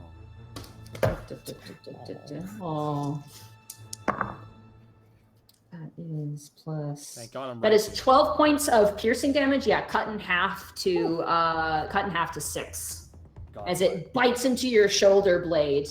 Ow! Ow! Ow! Ow! Ow! Ow! Ow! Ow! It's going to attempt another attack on you. Oh, that's not going to hit. No, that's a 7. That completely misses. It swings down with its claw and just misses you. I need to make a charisma check for me. Whoa. I love dragon. I'm making a. Do I have to roll? Okay, so not a saving throw, a charisma. Just a straight charisma check. Check this 17. Okay, the wyvern that is currently seduced by your weird mating call looks to the other wyvern that just attacked you and frills out at it and begins to scream at it. This is perfect. Appears to be enraged that another would strike at you. Oh! Really now? It's because I'm Alrighty. because I'm absolutely flawless. That ends its turn. This wyvern to the north is going to take the NPC and begin to fly away with them. Oh, he's dead. The other one to the north is also going to leave. The dwarf is still holding on. He's like, I'm not going! He's like flying away with his bag of gold. Go with it, you idiot! Yeah, I mean, he kind of deserves it at this point. Alrighty, that ends their turn. Task, it is now your turn. All right, well, I can't still attack with my arrow, but I do have flank attack now. I'm gonna jump up, and I'm still going for the rider from behind. Okay, you jump on top of the back of the wyvern. You're not on the roof, so you have to make an acrobatics check. You jump up, you run up the back of the tail with your weapon in your hands. Go ahead and attack with flanking, so advantage. Or no, +2 flanking. Okay. I'm playing too much Adventurers League. All right. Short sword, 14. +2. Makes it a 16. You go to swing and he pulls out his own blade and parries the attack. You hear a king as he blocks the strike. These are well-trained soldiers. These are not just your run-of-the-mill bandits. Fuck! You have your All right. other attack? Yeah, short sword again, I guess. Oh my 10. god. 10 + 2, 12. Once again, you swing and he actually kind of grabs you and like kind of punches you across the face. And he screams out in Draconic. He says, "Whelps like you should stay in caves where they belong." He screams that to you in Draconic. Does that end your turn? I got nothing else. No, I got one more thing. I should have did this at the start, like a jackass. I'm gonna put Hunter's Mark on him. Okay. A big arrow appears above him. Question, Panic. The mantle of, mantle of inspiration. How long does that last? Mantle of Inspiration last. I don't have the book. I packed it. so 1 that's minute. fine. 1 minute. Yeah, one minute. Okay, so good. Then you can still. Is that just one time you can use the reaction? It's or a you can use it constant. It is a constant. Yeah, it's one time when I Oh no, sorry. when you cast it. Okay. when I cast it. Sorry. When they gain the temporary hit points. Yeah. Okay. Yeah. Nope, that's good. I just wanted to know that. I wasn't sure. All right. Then your That's it for me. okay. Greckles. I still want. What about Tarisk? Oh, right, he's in brackets. I'm an idiot. All right, Tarisk. Tarisk is going to lunge again as the guy is kind of distracted by you. It's a 14. He goes up and he bites the shoulder armor of the soldier. He just can't seem to get a grip on it. He got a good attack the first time. You still see the blood dripping out, but he can't seem to get a good angle away from the protection that this guy has. Greckles, it is now your turn. Do I notice that this guy's wyvern is kind of doing weird stuff? Roll perception check, I guess. Okay. Free action perception. Just to know my surroundings. That is a 12. You have no idea what's happening right now. The ride's gotten a little bit bumpier, you've noticed, but you just assume that's because the reins have been dropped. Right. All right. Rolling the dagger in my hands, I take another swipe at his throat. Okay. That is a 25. Absolutely. Go ahead and hit. That is 9 damage. 9 damage. Okay. And oh, sorry, go ahead. Sorry, I just got to calculate the damage. Oof, not bad. Okay. And in a fluid motion, grabs his wakizashi from behind his back, and in one motion just swipes at his gut. Okay. Unarmed attack. That is unarmed attack. Oh, sorry, not unarmed attack. Your bonus attack. I'm sorry. Yeah, it's 11. Don't worry about it. I know that doesn't hit. Yeah, you swing and he brings up his sword. It basically blocks the same attack. Your weapon bouncing like ricocheting off. You do manage to get a good strike on his side, and currently the acid is eating away at the side armor. Wonderful. Alrighty, is that end your turn? Yeah, because I don't want to move quite yet. Okay. Panic. It is now your turn. Okay. All right. Let's see if I calculated correctly. Quick question. Mhm. Am I beside him or behind him? You are currently like behind him, or no, technically you're in front of him. It's like you jumped onto the back. Oh, and he turned around? So it's like he's on a saddle. He's turned around now at this point completely. Oh, okay. Like he's aware of you, and you're like basically you're kind of like holding on for dear life on this creature's tail, essentially. Like your legs are wrapped around the more base part of the tail at the moment. Yeah. Okay, I was just trying to get good on positioning. Sorry. Mm-hmm. All right, so it's this one that's the dwarf that's holding the bag, right? The one that's super far away, all the way over here. Yeah. Okay. How high up is he? Above the roof, he's about maybe 5 feet or so. Okay, that's not bad. All right. Mhm. That actually makes this even better. All right, so I'm gonna move up 20 feet between Okay. this wagon and Borky. Oh, hi, Panic. And hello. And I'm going to raise my hand at the dwarf. Okay. Good man. And I'm going to say, drop. And I'm going to cast command drop on the dwarf. Yes. Let me grab commoner stat super fast. Yay, commoner. Yeah. No, mate. They should be in here. That's I so hope. good, dude. Alright. Sorry, I gotta find commoner stats super fast here. It's guard. Man, he's gonna be pissed. He's not a cultist. God, he's gonna be so pissed and alive. Oh, there we go. Okay. Okay, that's not gonna, if he has, okay, it's +0 to everything. Yeah, he rolled a 10, so he failed. All right, so he's got to drop whatever he's holding. Yeah, he drops and lets go. You hear a, as he lands on the roof. I'm gonna roll an acrobat, or actually, he's a dwarf. I'm gonna give him, actually, it doesn't matter. He's got 0 to everything. Roll acrobatics to see if okay, he manages not to fall off the roof. He like slides down the shingles and manages to grab the gutter, which under his weight, but he manages to stay. Run, and as you watch, as you see the wyvern kind of making its way away, he's like, no, like crying. I want to go to there. Run, idiot. What else are you doing? All right, that was my bonus action. So as an action, I'm going to turn to this motherfucker that's in between me and Borky. I'm going to look him dead in the eyes and mutter, and I'm going to cast Phantasmal Force. Alrighty. Get scary, Panic. I should be there. I really You hope set it up didn't bad. catch up. Yep, it's there. I just need Okay. to- Okay, good. Bam. All right. Oh, that's a lot of text. It needs to make an intelligence saving throw. Which is weird. You said a bad, Panic. Why would you say a bad? Panic language. Okay. Alrighty. That is a 12. Nope. So the rider fails. So the rider sees this dark, shadowy being with like horns and burning red eyes, like get summoned up behind him, just cackling, just. It draws its sword nervously and looks at this massive horned creature. That's not all what it says. Yeah, each round of your phantasm can deal 1d6 damage to the target. Alright, so I don't have anything to use as an illusion. So I'm basically going to use this NPC with a cross around it. Where do you want it? You can put it anywhere within 60 feet. I'm going to put it like directly behind him. Or no, I guess since I guess the rider's directly on top of him. So yeah, like behind him. It's gonna like come up behind him, so he has to look behind himself. Yeah, he's looking behind and you can't really get a glance on his face because he's wearing a helmet, but he looks pretty scared. And that's a 10-foot by 10-foot cube, by the way. Is it? Okay. Yeah, it's pretty big.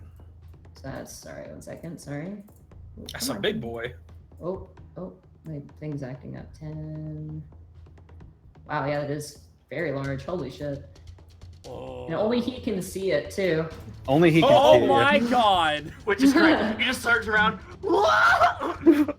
Yeah, you just, Borky, this guy, this rider who is so confident in barking these orders is like just screaming out. No, loud. are you telling me this scary motherfucker's NL facing from One Piece? Yes. Ah, yeah! I love the best part. All right. And it says, what is this? While the target is affected by the spell, can I do the 1d6 damage now? Yeah, it says each round on your turn. Then. So all right, I'll say, so yeah. So the phantasm just cackling, just reaches out and just sticks its fingernail right in his gut. Nice. Fucking summon Churnbog. That's 3 psychic damage. All right. He like grabs this invisible thing before him, but there's nothing there. Yet he's struggling and grunting as if there is. And then you even see blood begin to spurt out of his chest. Alrighty. Does that end your turn there? Yep. Okay, Helena, what are you gonna do? Okay, she's gonna heal you again. Task. I'm sorry. Seeing that you're still like you're really aggressive and you're just like you're not doing so hot, she's gonna heal you again. Oh, okay, not so good. That one is going to be 6 points of healing to you. 6. That's fine. I'm actually I'm only 9 points away from max now, combined with everything. Okay, and then she is going to cast Scorching Ray on the guy you're fighting at the moment. So. He's wearing plate mail, isn't he? Yeah, he's wearing plate mail. Yeah. Ooh, that's a 19. That definitely hits. That first one hits. The second one, it's a 19. That also hits. The first one was a natural 19. The second one rolled up to a 19. And the last one, okay, that's a 3. That's not going to hit. So she hits for 2 of them.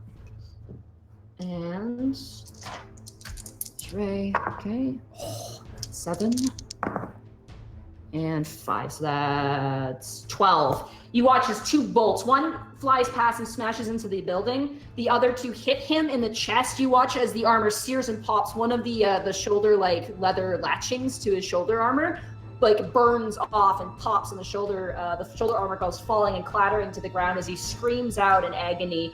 The one that you are currently fighting is a green dragonborn, by the way. Okay. And yeah, she deals 12 points of damage to him. That's a weak spot. Yes. Throw the bomb into the part that glows. Also, okay. Can we just talk about the fact that she just used heat, she just melted a dude's armor off, and it's Helena we're talking about? Yeah, the irony's delicious. Yeah. The irony's great. This is that 10 minutes in the anime. But could I do this ability? It happened to me. It hurts so much, but I have to. My friends are. Oh, they're all fucking dead. Oh shit. Yes. That was too long. Hela's gonna back up a little bit from danger, and that's gonna end her turn there. The NPCs. This one is going to run. This other one is going to leave as well. The dwarf, who is no longer grappled, is going to flee. He's going to roll off the roof. He's athletics to get down. Can he fall, bounce, and just jump into a window and smash it? You know what? He rolled really high. So yeah, he jumps, hits his stomach, bounce back into the window, like that scene in The Simpsons where Homer, he drops. Who is it? The neighbor drops Homer out. Ned throws Homer out on the. He throws him out of the mattress, and he bounces back into the front. Wow. Yeah, you hear a shattering of glass as he bounces back in. This NPC is going to attempt to break the grapple that they're in. Oh no, that's not 6. That's not going to save them. Yeah, no, they're still grappled. They're shrieking and screaming. Wait, why were they grappled? You said last round they weren't. No, these ones are. The ones really far to the north are. Oh, They're flying away with people. Okay. That ends the NPC's turn. That brings us back to Borky. Borky, do I still have to roll a charisma check to maintain my amazing charisma for being the most? No, you're an attractive dragon. Often said, never repeated. Borky. Hi-ho! Borky just pulls out that axe. Oh, wait. Before, I forgot about these guys. These guys are going to run. The NPCs who help distract, they manage to get away. And, the man is like, thank you! And, grabs his wife and runs. So they're gone now, too. They run out. Nice. Borky goes, does that kind of that, yes, did it. Oh, did it. Borky pulls out that axe, so sees the guy being scared, looking back at that beast. Looking back at something. Hey, up here! Borky just gives up, pulls out his great axe, and starts swinging at the leader on his. All right. 16. You go to swing, and despite that, your axe bounces off the back of his armor. It's very well made. Okay. Clearly I have to read. Okay, clearly I gotta swing harder. Borky swings again, this time even harder. 21. Yep, absolutely, that hits. That's what I'm talking about. And that is 8 damage plus 2. Plus 2, so that's 10 points of damage on him. Nice.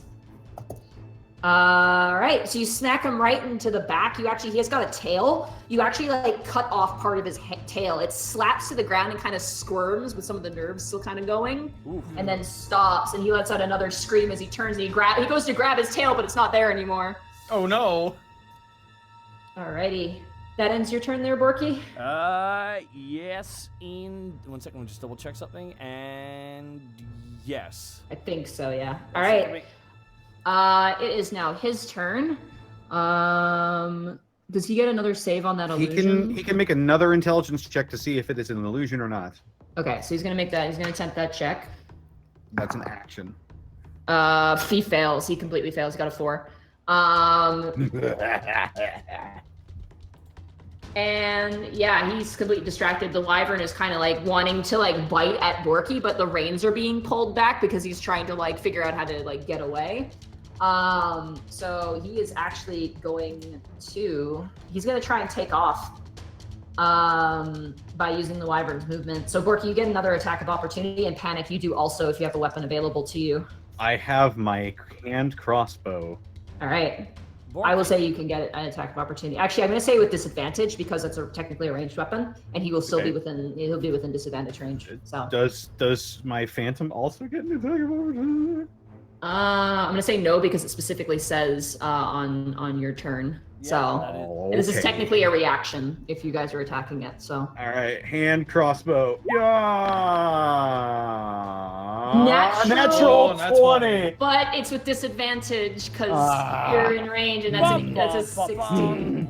So you kind of aim the perfect shot and you shoot, but it's so close to him that you just kind of bounce it off of his armor as he takes off into the air. I'm so sorry. Patting you on the head. Borky, you also get an attack of opportunity as well. Okay, Panic, just seeing this dramatic shot. Tink! Oh. Gotta try harder. And Porky swings the axe. Okay. 15. That you try harder and you're like, I'll get him, and then you swing and you just graze the underbelly of the wyvern as he rises up 10 feet in the air. The wyvern flapping its wings. I just said wyvern, now you know what it is. You've said it like 4 times prior. Oh, okay. Dang it, I was trying my best, but here we are. What's a wyvern? Greckles, I need you to make a actually a dexterity saving throw for me. Cha! That is a 20. All right, yeah, you land. And then the other guy's gonna have to do it too with disadvantage. Oh boy, this isn't, no, that's bad, that's a 2. He's gonna take 4 falling damage. 1 second, sorry. Wow, Please tell me he's prone. He's not prone. He crashes to the ground as the wyvern basically slips out from beneath the two of you and races up towards the other one and is going to attempt to attack the other wyvern. Yeah! Turf war. To protect its female, I guess. What? Oh no! That is assuming. That will hit. That's assuming a lot. Borky, you have to take one for the team. We could use this. Okay. Finally, it's not me. All right. And that brings it down to that amount, and then it's going to attempt to do a stinger attack. Oh my god! On its own, technically companion. That is also going to hit. That is. Wow. Power of love. That's 12, and then the other one's gonna have to roll a Constitution saving throw, which is actually pretty okay. It passes the Constitution saving throw, so that is 6 points of poison damage as it lunges and stabs the other wyvern in the chest. And that's 6 points. Which wyvern is that? All right. So that brings it down to that amount. Wow. Alrighty. This one, these 2 riders, this one's gonna ride back, given that its current quarry has eluded it. It's gonna move its full flight. I think it's just gonna, actually, yeah, it's gonna come over here and perch.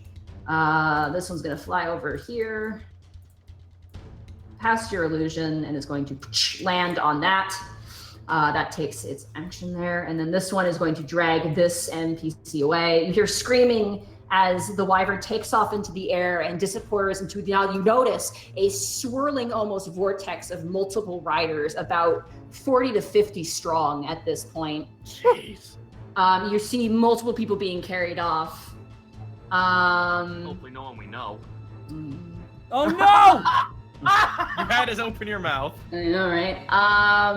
Task, the rider on the back is going to attempt to attack you. Okay, buddy, let's go. Riders on the wall. Hit me with them 20s, my dude. Maybe not. That is a 14 to hit you. That will not hit. Okay, try again. I can't believe. That's a natural one. So he swings first. You manage to like bring up your blade to block his attack. And then he swings again. I'm gonna roll severity for this actually for him. Hey, can I say something in regards to him rolling that nat 1? So Sure. remember when he said, Whelpling should know their place? I grab his arm with that nat 1.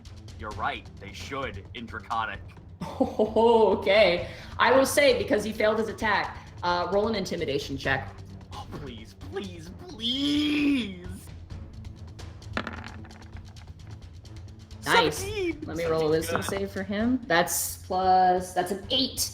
You grab him and you stop him, and as you say that, you breathe and you see almost smoke expel from your mouth.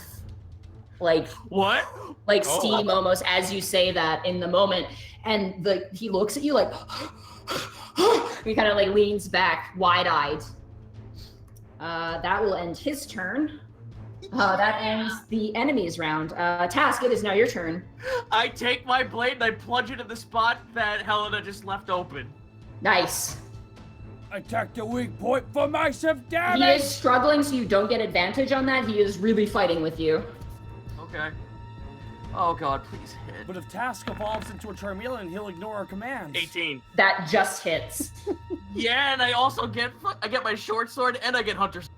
Yep. No, that's not 6. 12. So that's 6. But I also gotta roll that's 6, then no, not, is it Colossus? Do you get Colossus Slayer off of a sword? Let me check. I think you do. Yep, when I hit a creature with a weapon attack, yep. Yep, go ahead. So roll Colossus Slayer. That makes sense. Like I said, close range rangers are a thing. Yeah. Alright, so Colossus Slayer, that's our 1d8. Hold on a second. Okay. Boo-hoo-hoo. For 6. It's 12, and then Hunter's Mark. Yep, Hunter's Mark. Another 6. Another 6. The number That's- of the beast. 18. Not bad, not bad, not bad. Let me just calculate this really quickly. The number of the beast. Okay.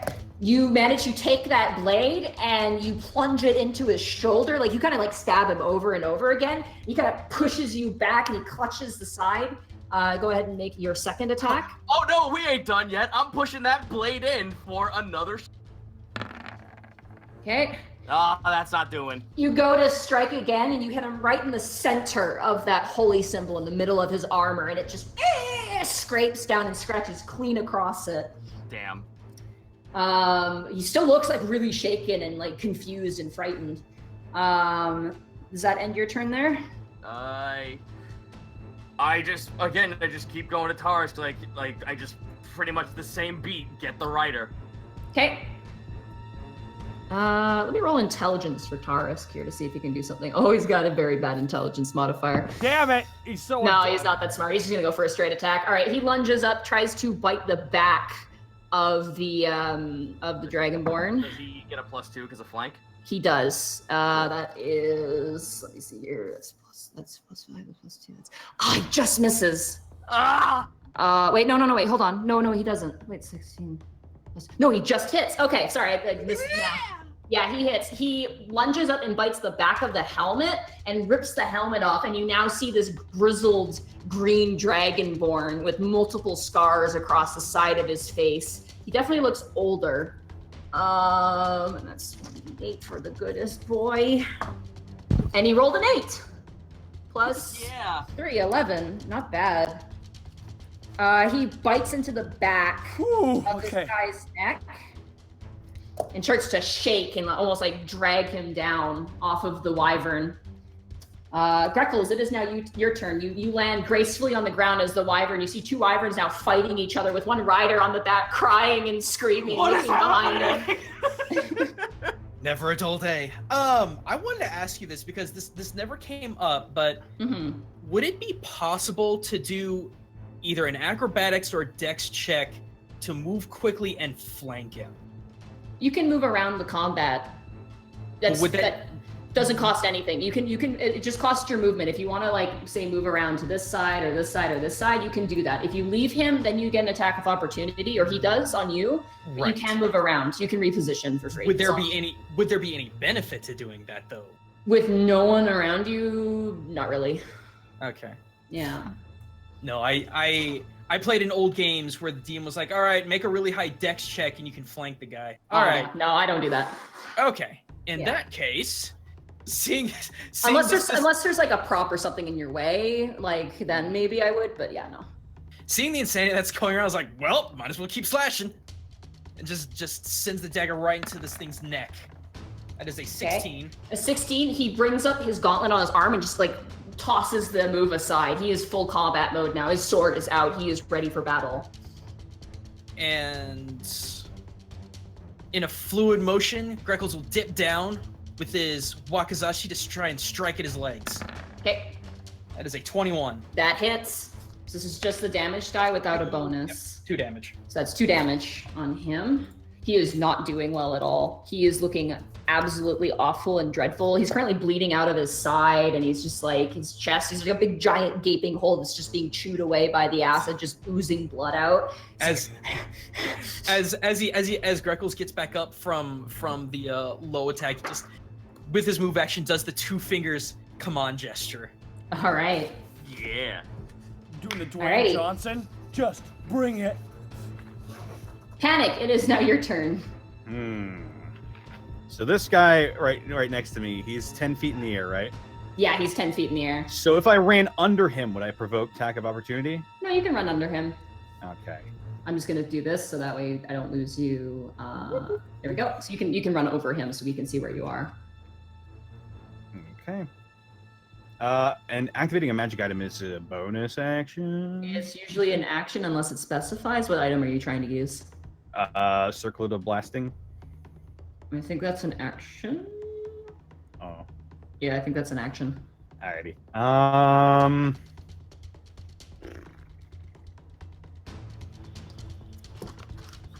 Okay. All right. In that case, I'm going to. Whoa! My mouse. All right. I'm going to run underneath, or I'm going to run past rather. Big boy. Hey, really quick, I gotta pee. I just did my turn. Can I do that? Go pee. Yeah, I'm gonna run right into the middle of my illusion. Okay. So it's like this dark, shadowy me is surrounding me. It's my stand right now. Okay. And first of all, I'm going to look at the one that's fighting Greckles. Okay. And I don't know this, so it wouldn't be a good. It was such a good line too. Fuck it, I'll say it anyway. I'll look at him and say, "You want to feed your dragon, but it looks like he bit off more than he can chew." Hold on. Wait, no. Hold on.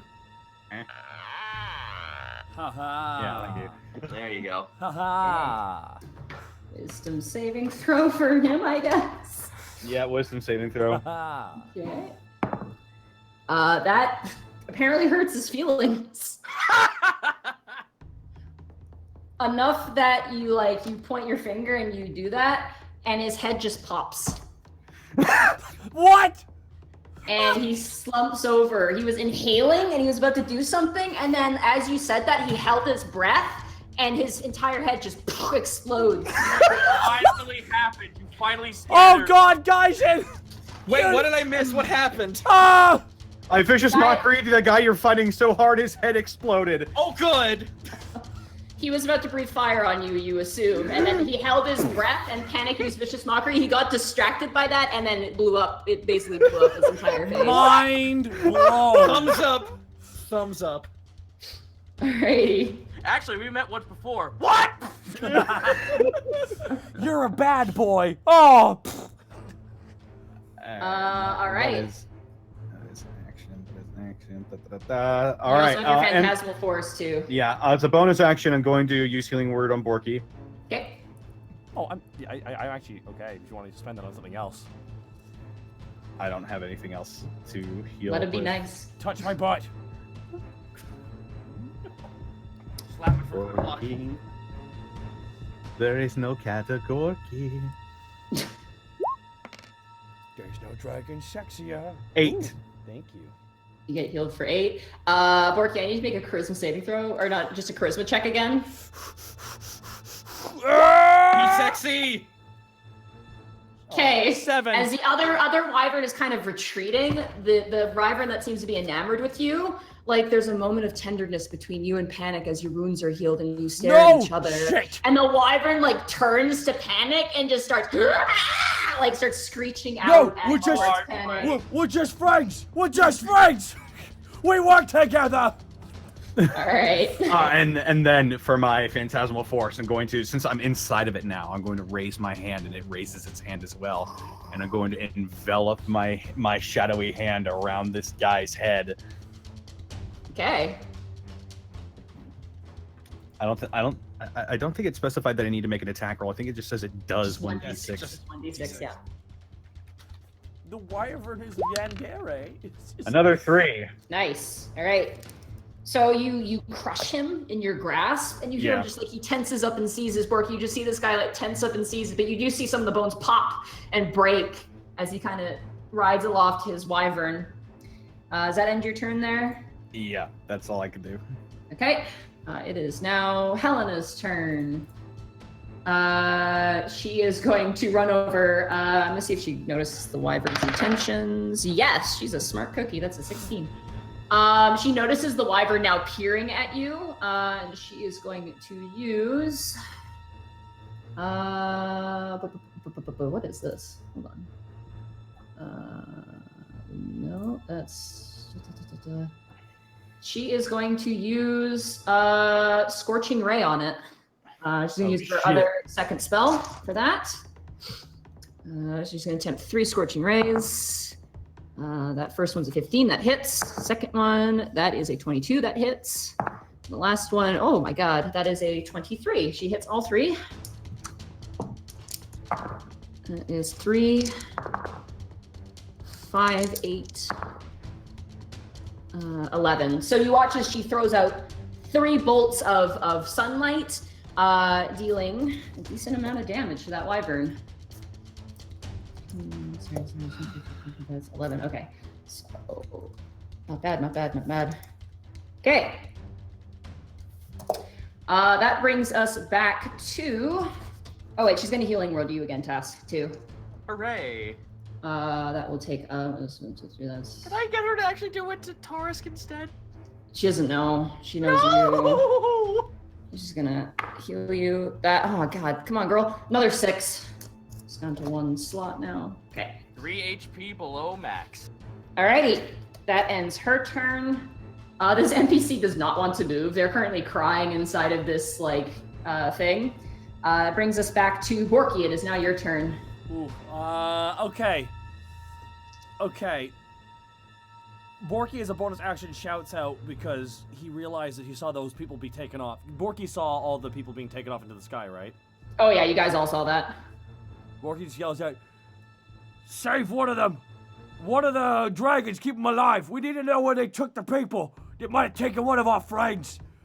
And there'll be a cold day in heck if they ever had a finger on Ty Borpington. And Borky pulls out his axe, though, at the leader. Okay. And Borky... 10 feet up, though, at this point. He's not within melee range. So I'm not even in combat anymore, technically.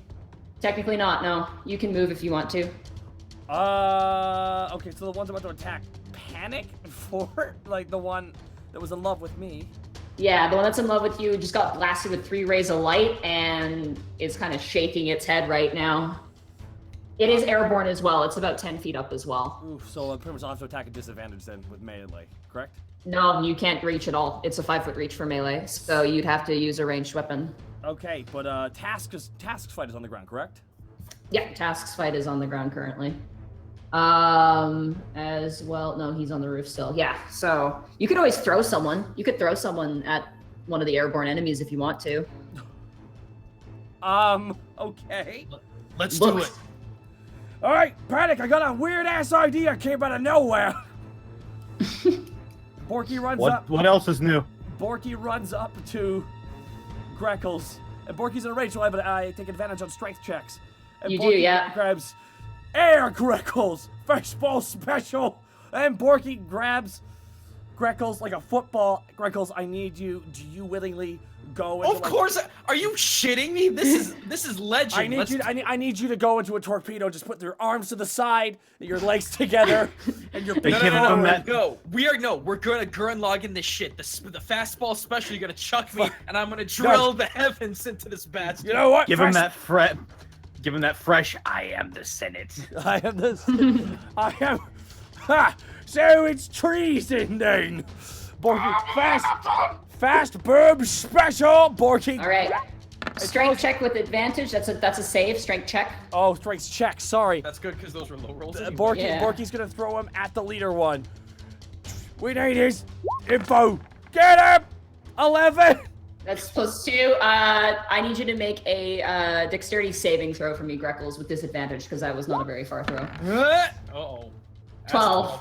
So you get launched into the air, but you get lobbed a little bit too high up, and you land picking beak first on the currently enraged wyvern that is currently gunning for Panic at the moment. You land on its back, and it's kind of bumping and kicking around. Oh, wrong one. That one wants me.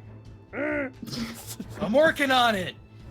All right, Borky, anything else? I'm going to say that takes your action to do that. I guess for my bonus action, can I try and grab onto its feet? And drag it down with my mighty strength? You know what? Sure. Borky. Unless you wanted me to try and jump on the other one. That's what I'm gonna try and do. I'm gonna try and grab it. And just you can run off. Anyway, sorry. We're just. I will say you can reach its tail. This will be with disadvantage. This will be a grapple check, essentially. Borky, so that would be athletics check against its. I'm gonna say it's strength too. Borky's gonna grab the tail. No, wrong one. That is a 15. At disadvantage. 15? Yeah, with disadvantage because it's you're kind of just getting the tail end of it. Haha. No, you grab it and you are now kind of being risen out of the air, just holding on, dangling to the back of this thing. You haven't halted its progress whatsoever. It's still moving. Next was a bad idea. It is now the enemy's turn. As this entire battle's happening, you hear something echo over the city. A loud roar.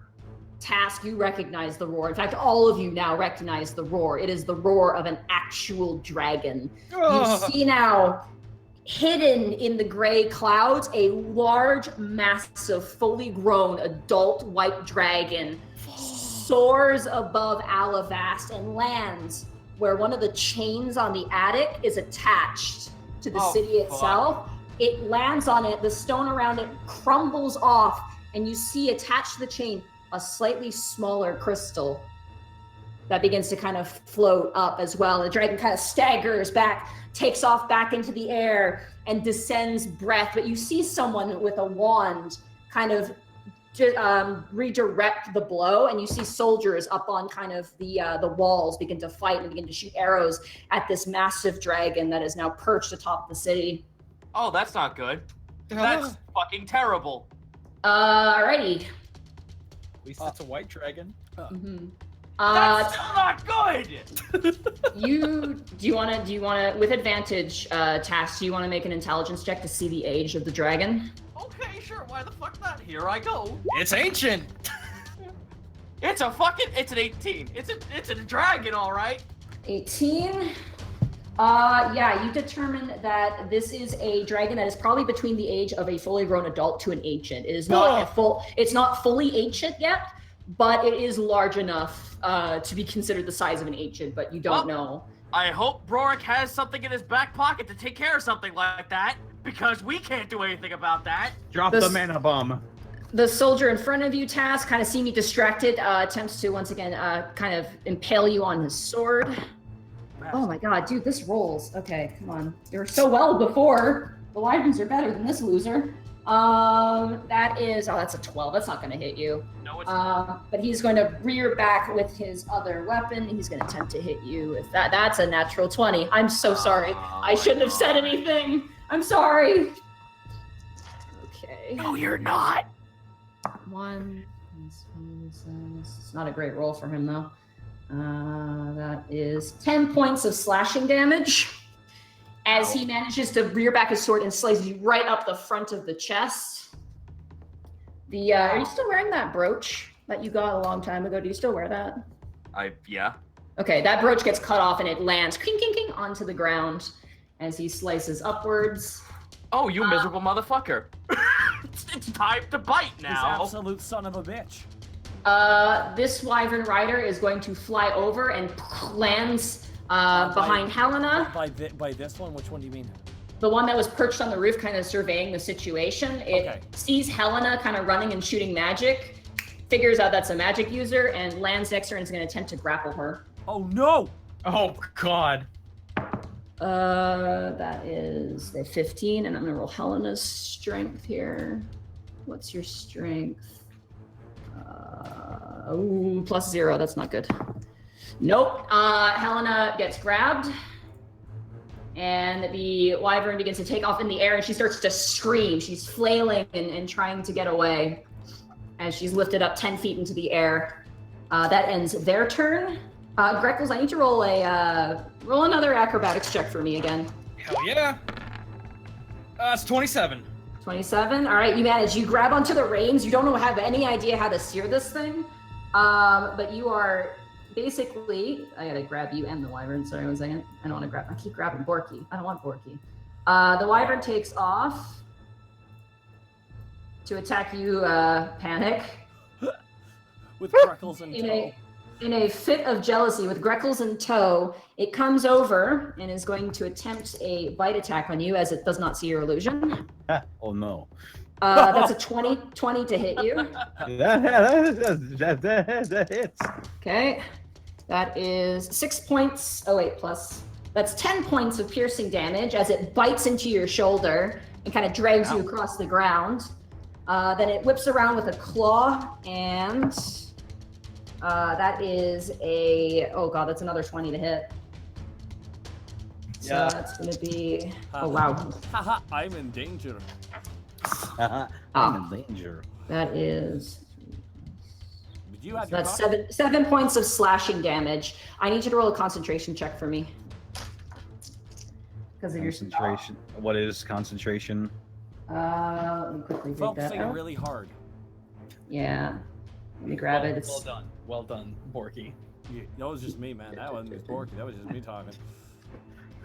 Let me grab. Sorry, I gotta find it because there's a rule to it. I'm trying to hold on, but I can't really focus right now. Whenever you take damage while you are concentrating on a spell, you must make a Constitution saving throw to maintain your concentration. Oh, So, how much damage did you just take? Because I forgot. I took 17. 17. All right, so I need you to half that damage would be 8. Alrighty. So I need you to roll a Constitution saving throw for me. So you have to be above a 10 for this. All right, you're 17. fine. You get hit really hard. You're like, no. You maintain your spell. You're fine. That ends its turn. And that ends the entire enemy's turn. As you now see the white monolithic dragon currently like snapping up. It grabs a guard and crunches it and tosses it down the wall. Hellish Rebuke. Oh, all right.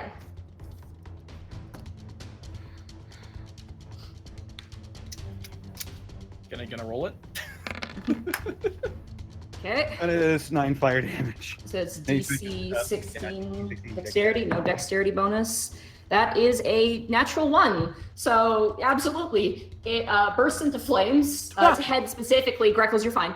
Its head just explodes into fire as it takes 9 points of fire damage. That is this one here. Okay, brings it down to that much. It kind of shakes out of the flames and screams at you. It's almost like now it's like a challenge. It's on the ground currently as well. That ends their turn. Wait, no, sorry, that ends their turn. That brings us back to Task. It is now your turn.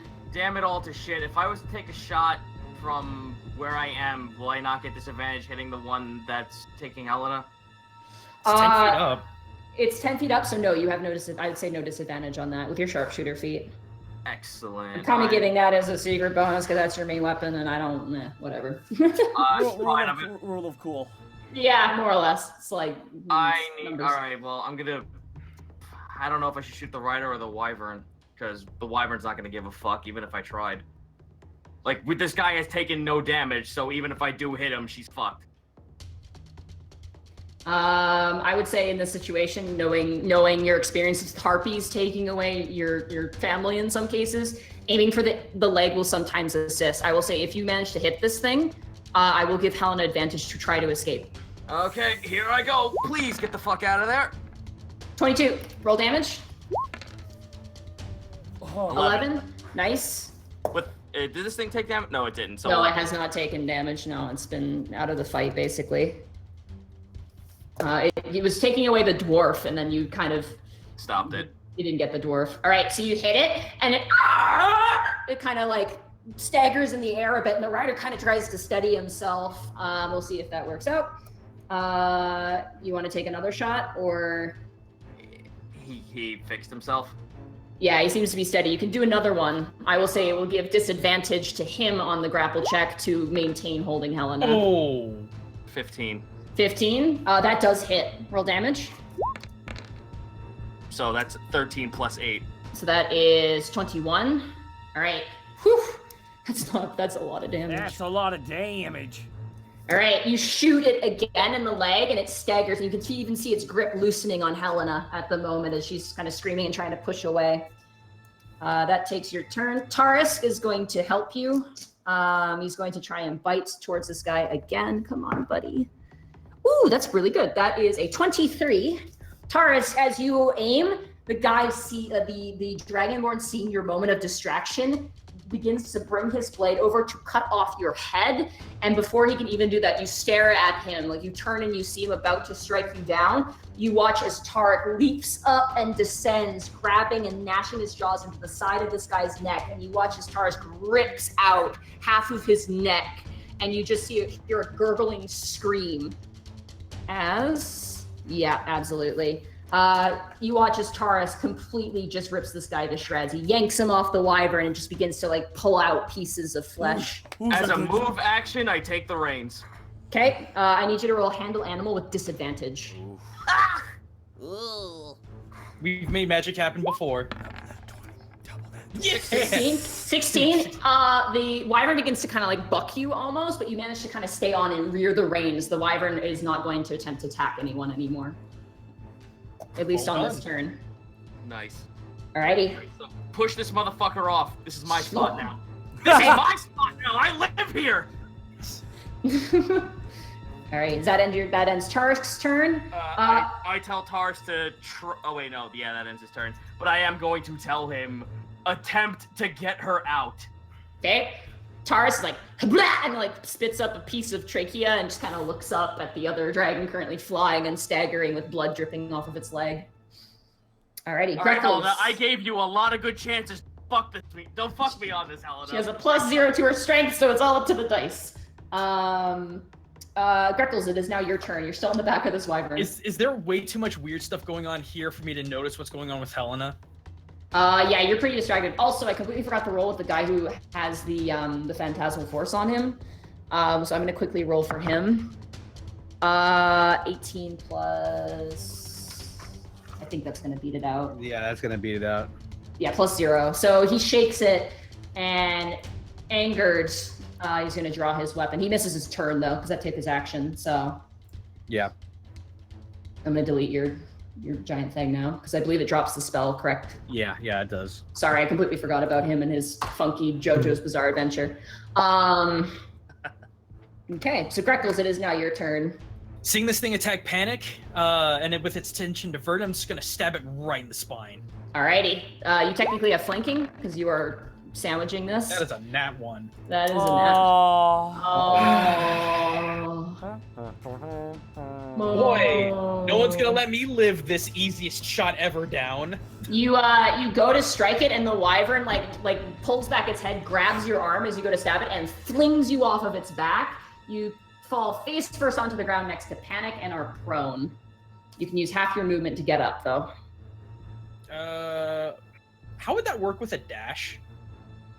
It doesn't. It takes half your standard movement. So your standard movement is, I believe, 40. So it'd be 20 to get up. You'd have 20 remaining, and then your dash, which is an extra 40, I believe. Here comes Greckles' Family Guy falling from the sky next to Panic.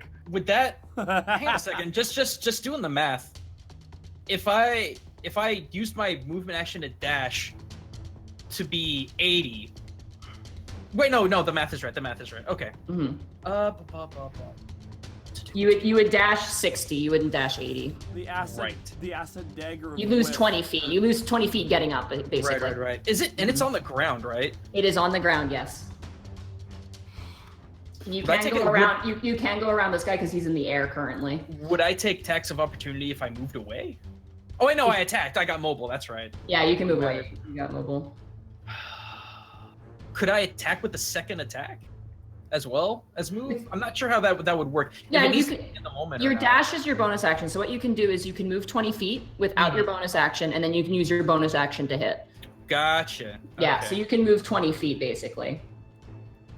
I will then move. I'm assuming that this lip right here of the wagon is actually kind of over, or am I actually getting into the wagon at that point? You're kind of like crouching out the side of it and swinging out from the side of it. I'd say you can stand there if you want to. Okay. I was just trying to figure out the dimensions. And I'll go ahead and give it a gold slash with the wakizashi. Okay. That's a 19. That's much. That absolutely hits. All right. Raw damage 4. Nice. Okay. You swing and slash the side of its tail, and it lets out this bristling roar. It seems very upset in many different ways. It looks heartbroken, hurt, and angry. And on fire. And on fire. Hey, Monty, real quick. I would also, I forgot to mention this, but I would also like to pass Hunter's Mark onto the Wyvern that has Helena.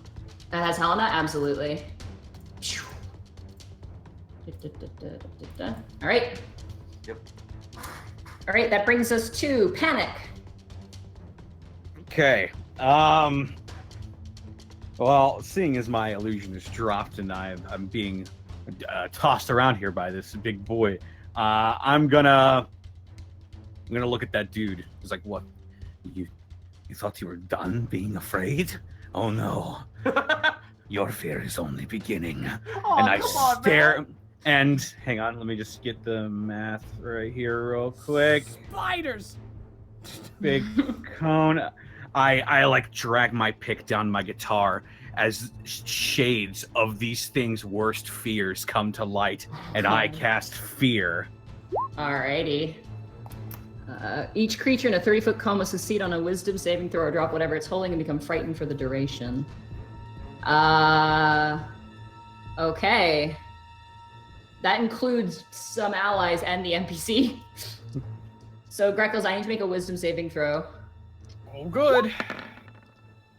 That's 17. Okay. What's the spell save? That succeeds? That Okay, succeeds. good. All right, the wyvern in front of you. Where's its wisdom? Oh, okay, it actually has decent wisdom. Do you have directional control of the cone? I think so. I was Yeah. about to Yeah. say, could you just do it? Yeah, I this could way? just I think go it's like. from you. It's a 30-foot cone from you, essentially, is what I understand. So it's like, Yeah, if you could just I do it over imagine here I to miss can- everyone. I can choose the direction. Yeah. So. All right, so the wyvern in front of you immediately is like, "Arr!" backs up in terror. The wyvern that the other guy is riding on, It's ooh, saying that's a 19. That's 20. That one's not afraid, but the rider, oh, I gotta that's a fail. I So gotta that one also fails. I gotta believe that Alright. first wyvern is seeing fan art of Borky and Panic holding each other closely. Yeah, and like you guys have kids and like a beautiful cottage Oh. with a white picket fence, and You can now place the fear marker over my head. Thank you. okay, I'm done. So these creatures currently, the rider is just like, go, like we gotta go, like get out of here. Does that end your turn? Nope. I have a bonus action. Let's see. So Helena's currently being grappled by. She is currently being grappled. Yeah, her turn is after all right. yours. All right, I'm going to, since I still have. Yeah. I'm going to use my Mantle of Devilry, because it's still active, Okay. to cast Command Drop Okay. on the Wyvern. Okay. Let's roll wisdom. Ooh, that's a natural 20. I'm sorry. The fuck? You try to command, and it like for a second it like stares at you, and like the eyes kind of focus in on you, but then the rider just kind of pulls the reins back, and it like returns back to focus. It is now Helena's turn. She's going to attempt to break out of the grapple with her action. Please, Right. I assisted you. Disadvantage for the Wyvern. Okay, that's actually really bad for the Wyvern. That's an 8 for the Wyvern. And then Don't Helena fuck with this advantage. party, Helena. 18. Helena gets out. She just grabs and pulls back the things, and she lands on the ground. I'm make her roll an acrobatics check. Oh yeah, she's fine. She falls on her stomach, but she doesn't hurt herself. And she kind of flips back, and she is out of combat range, so she is going to. Well, she doesn't really know where to run.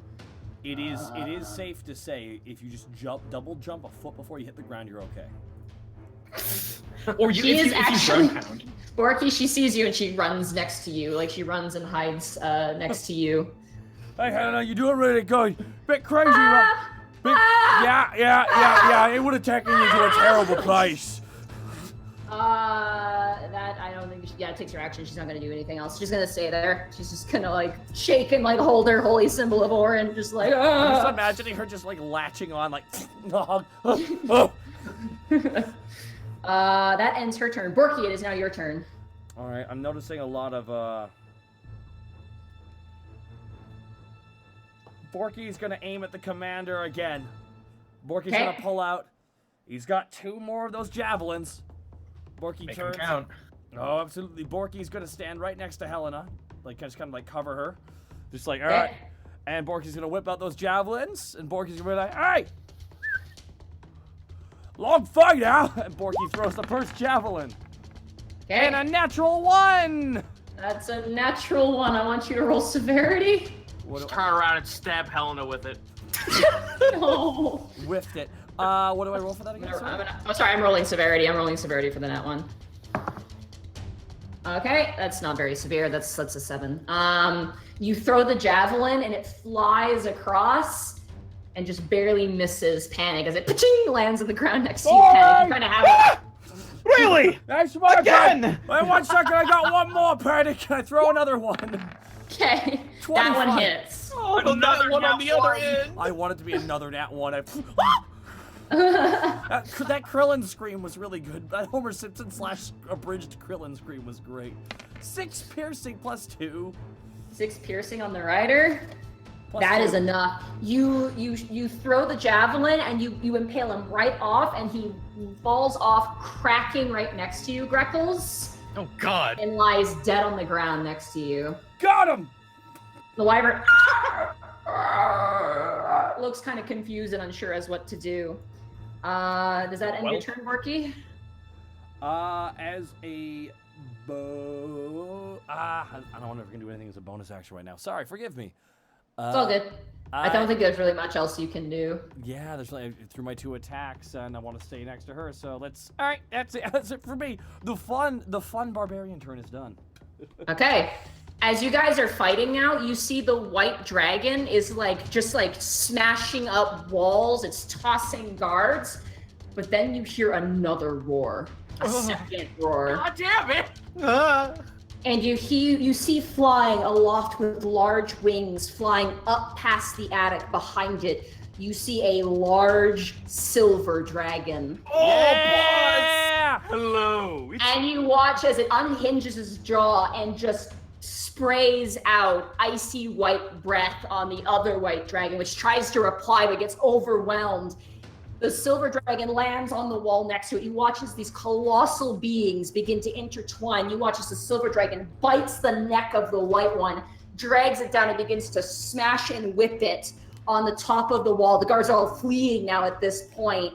The dragon begins to wail and scream as sprays of blood echo across the walls. It tries to get up and flee and fly. At this point, all the wyverns are terrified. Task, I need you to make an acrobatics check for me. Oh, really? Okay. Yeah.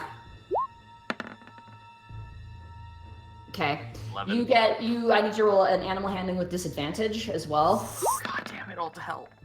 A 10. 10. Yeah, you try and hold on to the reins. This thing just starts kicking and bucking and freaking out as it watches. Essentially, it's you assume its leader now being absolutely beaten to shit by a larger dragon. It knocks you off. You manage to land safely, though. You don't take any damage. Why are you attached to it? There you go. As it takes off into the air, it's going to use double its movement to go. And it's basically at this point going to flee. The rider now seeing that literally mutters something. Task, I want you to make a perception check to hear what he says. Okay. I'm too obfuscated by the fact that there's a fucking Kushala Deora. Your ears are ringing too. Like at this point, you are like bleeding and shaking, and your ears are ringing. This fellow also takes off into the air, doubled movement at that point. He flies up really super fast, like he goes super fast. The other wyvern looks to you, Borky, dramatically, the one that fell in love with you. Yeah. A single lonely dragon tear drips off of its face and lands on the ground. As it like winces its eyes closed, a few teardrops getting caught in the sunlight, and it flies away. That provokes an attack of opportunity from Greckles and from Panic if you want to take them. As far as I know, this thing's trying to kill my friend, so yeah, I'll take a swing at it with the right. dagger. Seeing as copy cutter is now active, Yeah, you What? took... What would What'd that you take? be? I took. You I got a took. sword. Yeah, so you have a sword now. A home Yee wrecker. hee haw. Mm-hmm. It would be All the right. form of a Take- home wrecker. Dagger Okay. goes out. That's a 23. That hits. Do I get sneak? Yeah, because there is someone engaged with him. Huzzah! So that's 7 plus. 2. Suddenly, life has no meaning. Plus another Wow. 12, so that's 20 damage. to me. 20 damage. Not bad, not bad, not bad. Hang on, I'm looking at copy cutter now. Do I get what is it? Uncommon weapon, one-handed. I believe it turns into a scimitar if it's slashing damage. Yeah, So I'm gonna it turns roll- into a scimitar. Scimitars Well- count as finesse, don't they? They are finesse weapons, yeah. So Okay, so I can use my dexterity. you can use dexterity to attempt to hit. It's dexterity plus proficiency. Yes. The hell? What? Sorry, 1 second. Sorry, I'm so sorry. Give me 1 second here. No worries. Are you okay? Chat, hope Yeah, you're enjoying everything's this okay. fight. This fight is awesome. Sorry, thank you. I'm so sorry about that. All right, so it turns into a scimitar. Roll a dexterity check for me. God, one of the dragons Dexterity got in the check. room. Yeah. 15. That does hit. Go ahead and roll damage. Damage for a scimitar will 1d8. Yeah, 1d8 there for you. Slashing. Plus your dex? Plus my dex. Or- So that's Yeah. that's 8 then. Nice. So you hit it as it flies away, but it still manages to take double movement and disappear. And this wyvern as well disappears. As you now watch the silver dragon just ripping to shreds the white one. Its corpse is now lolled over the side of the wall. And you watch as the silver dragon, which at this point you begin to realize is probably the Silver King, lets out this deafening roar. And you watch other wyverns in the distance begin to drop their victims and just fly away. They are running for the hills. And that is where we will end the session for tonight. Nice. Ooh. Point of contingence, as soon as combat ends, I'm gonna look over that leader to see if I can find Yeah, anything we useful on loot. him. We fucking You loot. want to loot? Okay. Yeah. So you find their armor is definitely specifically made for them, so none of you can take advantage of it. There's the weapons, but you don't really want to touch those. You do find, however, on the leader a flame tongue dagger. I will take that shit. Ooh. Mm-hmm. I want this man's head, who I just had an entire fucking combat Could session we with. skin them and wear their skin? They're kind of humanoid, so that would, I would say, would affect your alignment. No, Monty. I wish to carve the head of the man who I was fighting this. That's okay. That's like, that makes sense. But skinning people, like people, is kind of That was a weird. joke. Okay, I'm sorry. That was a joke. I wish to carve the head of the man I've been fighting this whole time. For sure, absolutely, you can do that. Survival. 25. 25. Yeah, you just take your sword and you just like gently, like you're cutting bread. You just pop them off and you're good. I pop off his head and I look at him. Looks like you've learned your place. That is where we'll It end. has no response because it is a head. Indeed. I don't give a Wow, fuck. what a fight, what a session. Holy crap, that fight was intense. That was looking rough at the beginning there. Yeah, no. Oh, let's go ahead and stop audio. Bye, Austin. Bye, Austin. Bye, Austin. Bye, Austin. Bye, Austin. I hope you enjoyed the Miku concert. And stuff. Oh lordy, Was this he at is a Miku 50. concert? This is 53. Is this 53? Is it? This Yes. is 53. Wow, that's a hell of a cliffhanger. Holy shit. Yeah, Rules 53, you said? I Yes. believe it's 53. Yeah, it's 53. A million episode titles. Oof. Everyone's been quite clever with episode titles. It's kind of a weird toss-up because it's either musically or like wyverny. Ooh, someone actually just said chasing the dragon. Ooh. Oh God, That's pretty yes, good. That's yes, pretty I good. vote for that one. That's Dragon Scam, that was Force. That's a- Scam-Man93 said chasing the dragon. At least the first one I saw. Wait, I'm sorry. That's a Dream Evil song. They know me so well. Yo, but someone, Sitaku, put down Dragon Force. Oh! Oh. So good! It's because it's got guitar and dragons. It's like you might as well have Vikings show up in the D and we'd just be like in the metal episode. I mean, they kind of did already, the Northlanders, but you know. Oh my God, this is oh. And then there's Bosco. Bosco, call it Double Dragon. Call it Double Dragon? Is that what Bosco just said? Yeah, that's Yeah. what Bosco said. Call it Double Dragon. Yeah, but Bosco has no say here. He also smells. Yeah, it does. It's true. It's true. He's just just getting kidding. in I'm this just kidding. chat. He's I'm about just to kidding, get in this Bosco. chat and start Hey, yelling. Bosco, aren't you He's glad that plugging I'm in his the nice one? microphone I'm right now. I not- fucking show you. I smell motherfucker. I'm fucking coming there. I'm gonna. He's coming Well, in hot. he's gonna be doing something next week, and I'm just like, see, Austin, not Austin. Well, there you go, redacted. Oh, you're cutting out. Cutting Oh, out really bad, Oh, dude. Cut it and out there, yeah. Well, awesome. Uh-oh. Oh, no! Oh no! Rude! Get out of my house, Rude! That's good shit. All right, guys. Wow. I gotta give a quick. Well, we got a quick announcement though. Real fast about next week. Speaking Zito of Bosco, yeah. has a vacation. Zito has a birthday next Wednesday. I know, right? Aw, birthday. So Zito's one birthday wish.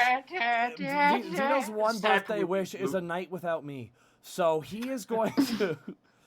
That's every night. So Zito will not be here next week, and this is too important of an episode. You know, kind of our Dragon The King. next episode's a little bit important, yeah. Yeah, it's a smidge. So next week, unfortunately, the Unexpectables is not happening. And instead, we will be having a second episode of the Shadow War, and Bosco will be returning back as DM.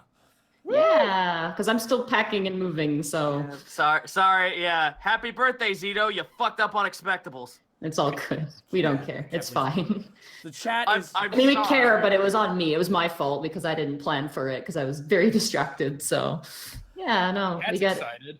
Yeah, Yeah, no, okay, that's good. The chat is, from what I can tell from the community here, the chat's very excited. Bosco 2 Electric Boogaloo. It's pretty much very true for what that is. We didn't do shoutouts though, and since Zito won't be here, Zito, where can they find you, you beautiful, beautiful man? You can find me at the twitch.tv/Zito. This tomorrow will be art stream.